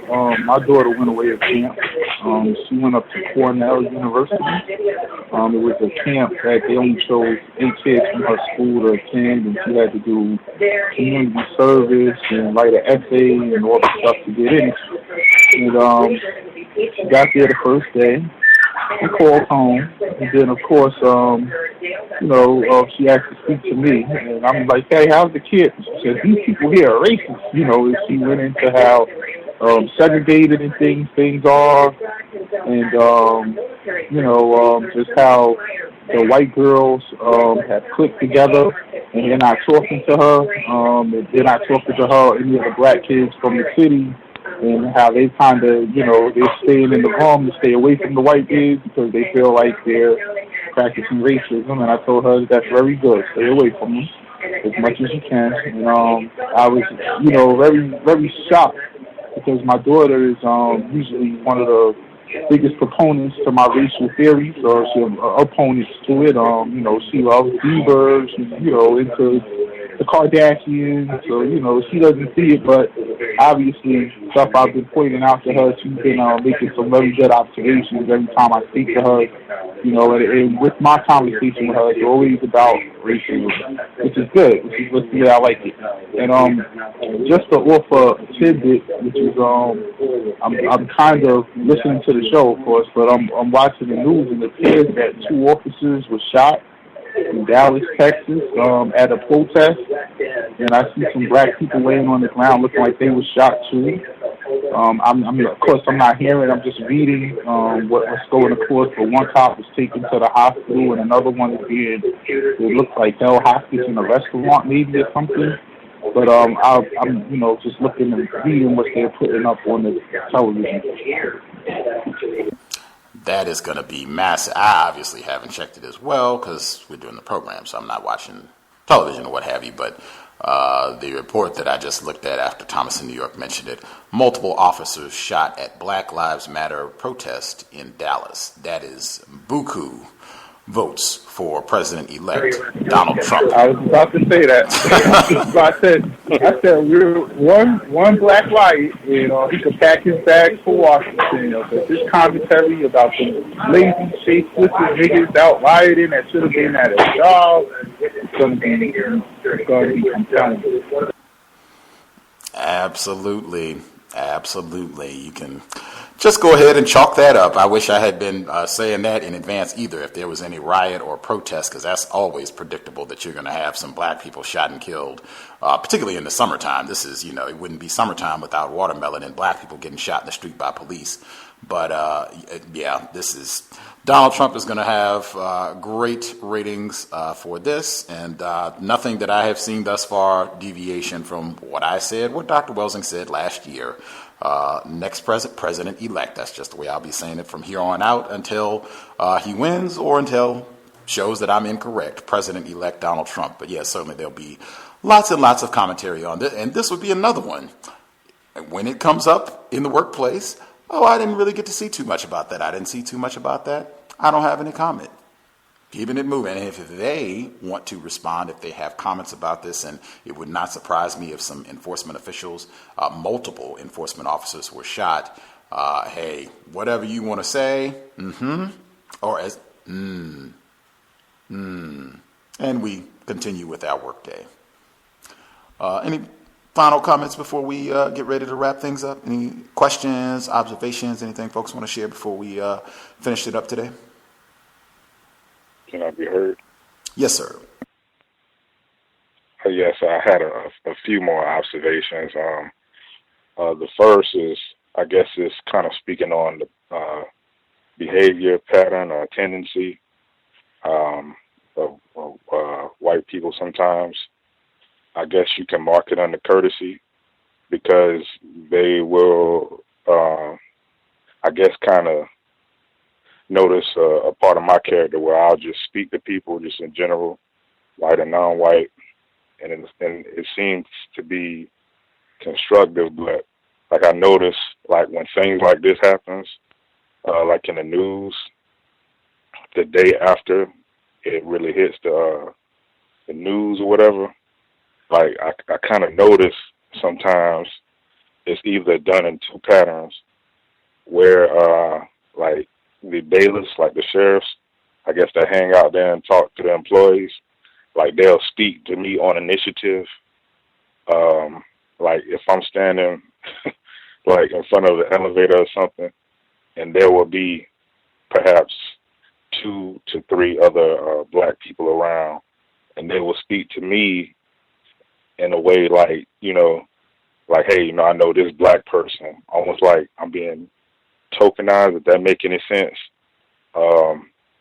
Like if I'm, you know, going into a door or something, you know, they'll say, hey, how's it going or something, like almost trying to, you know, go out of their way to speak, you know what I mean? So, you know, I'll be courteous. I'll say, hey, back, you know, go on about my business. But it's either like they're trying to do that to, you know, like how it was discussed earlier, like, you know, they have you under surveillance, you know, trying to watch you, even though you don't have on a Malcolm X shirt, you know, they still got you, you know, under close observation just by something like just speaking, you know, and it comes off as being courteous, but I just have a suspicion that it's something else underlying it, you know. And there was another thing that I heard. My mom works at the other building, and the guy that is the son of the clerk that's retiring, you know, the powerful white person, apparently they was having a pizza party. I think it was 2 weeks ago, and I guess they thought he had it, you know, already.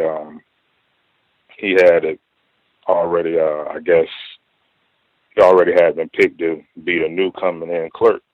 So this is the son, you know, it's already been passed down to him. So they having all of this pizza and things like that, and I guess somebody at the last minute wrote in their name to run against this person. I guess it's another white person. So, like, she told me that this guy said, well, you know, I thought I had it. You know, I thought I had it. Like, it's supposed to be an election process.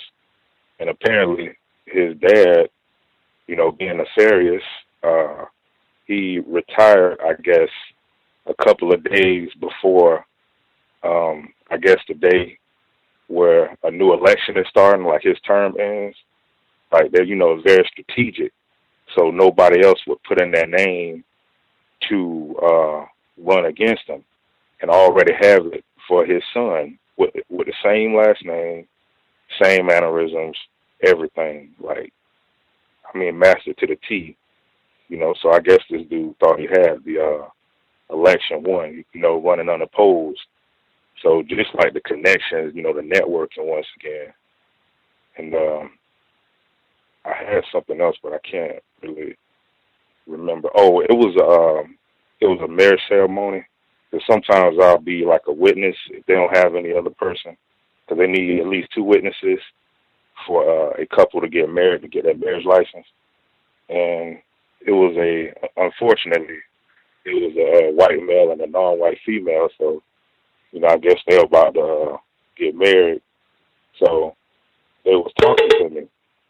And the female, you know, she was saying that, you know, her family was way in Hawaii. And I was like, so where do you plan to have the next ceremony? I guess, are you going to have another ceremony? And she says, you know, bringing up Virginia again, that she had family in Virginia.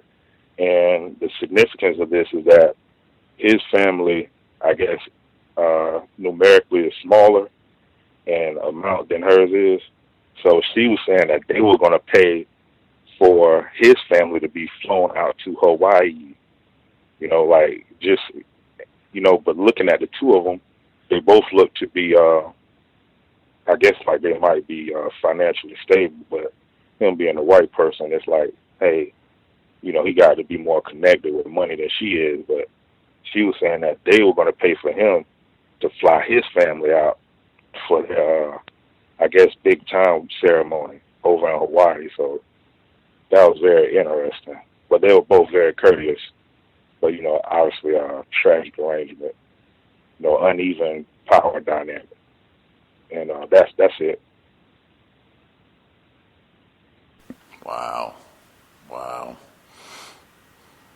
That the first, I guess the first commentary about not even glossing over the second one, where the white person waited until the last minute to get their name on the ballot. That sort of conniving, manipulating type of thing does not, because I'm sure whites have that sort of information that they share and keep quiet when the deadline is, when's the last possible moment that you can sign on, that sort of thing, so they can get any sort of advantage. That just, to me, sounds very much like the manipulative, scientific racist. That's the way that we should be thinking of whites anyway.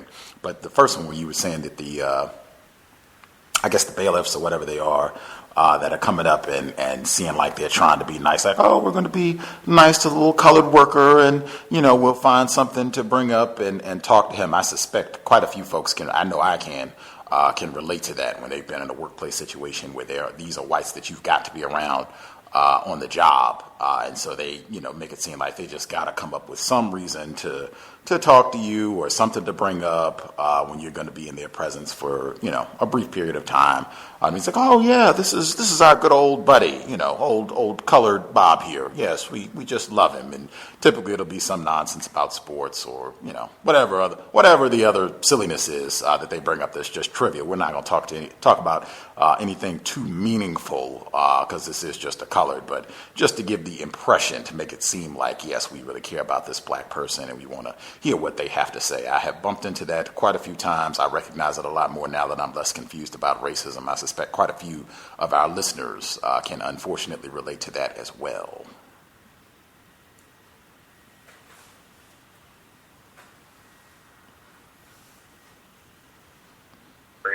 I wanted to speak to what the previous caller was talking about as far as the so-called mixed-race couple. The fact that her family is going to pay for him and his family to fly out to Hawaii. And it really just made me think about how whenever white people marry non-white people, it always ends up that the non-white person ends up taking care of the white person. And I think a really good example of that was J.A. Rogers. He married a white woman named Helga Rogers, and he died a while ago now. God bless him as an ancestor.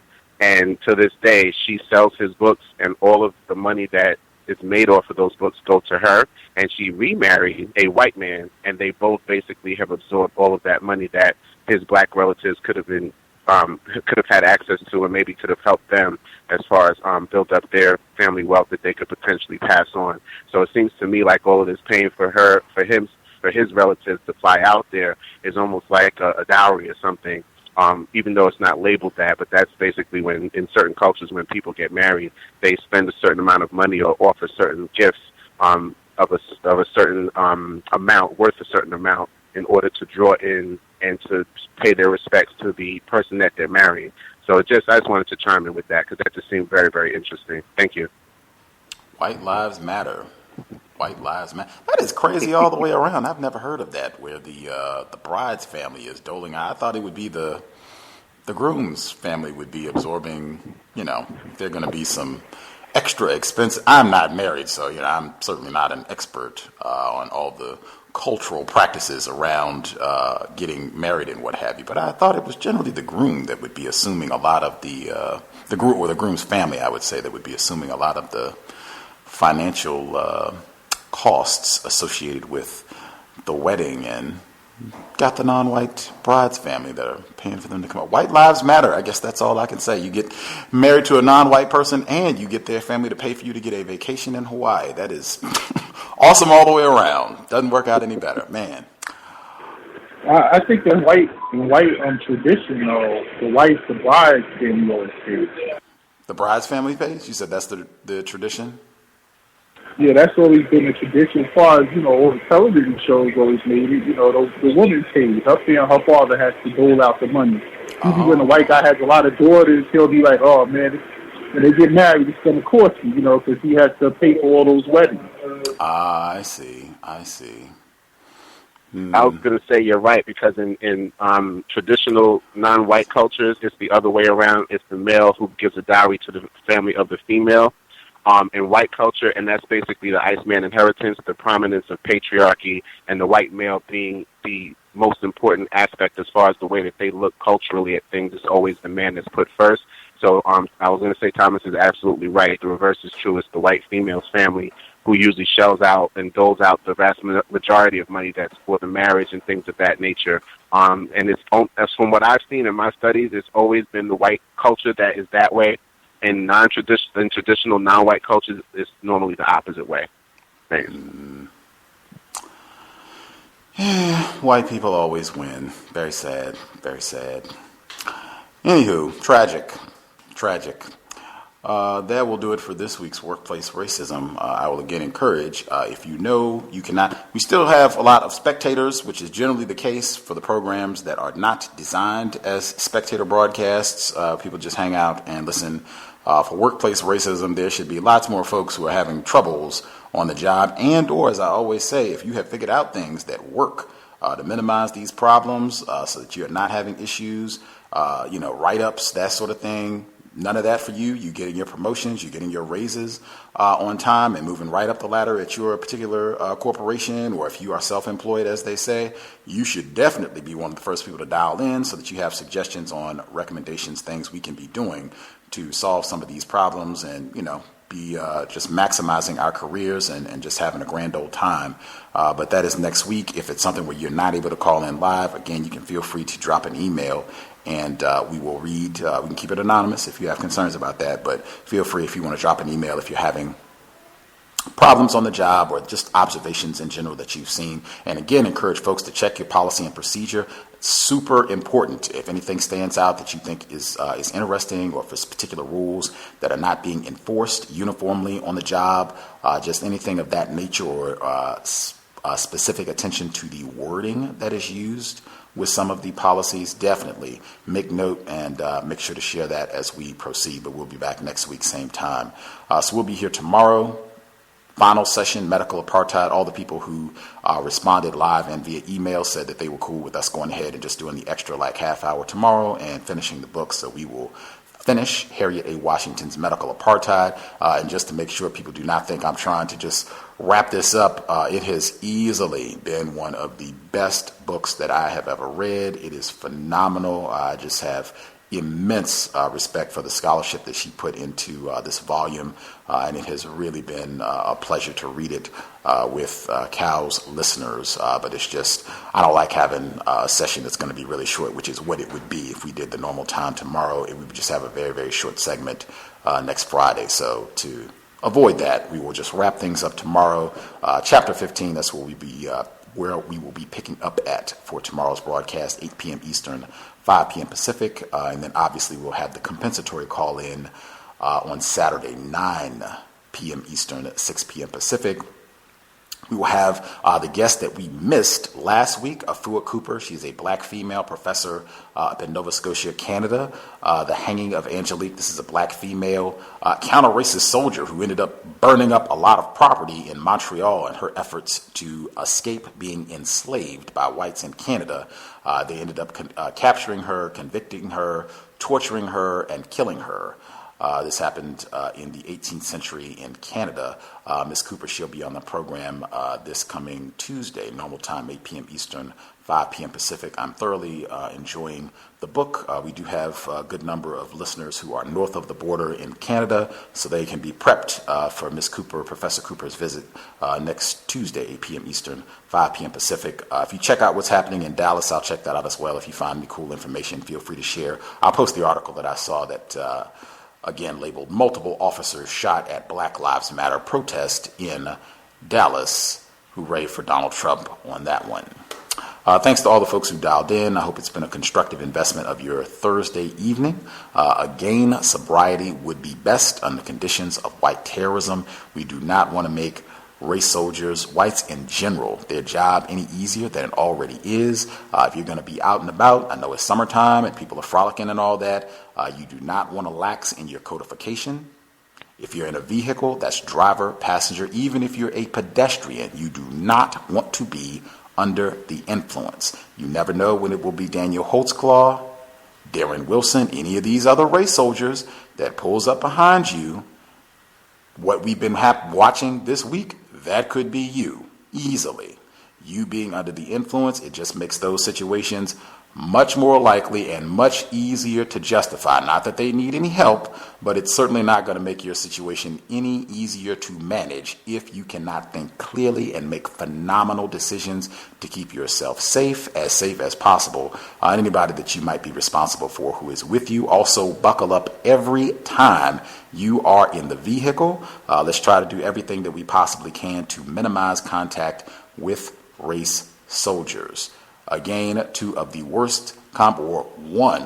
worst combinations in the universe, whites and alcohol.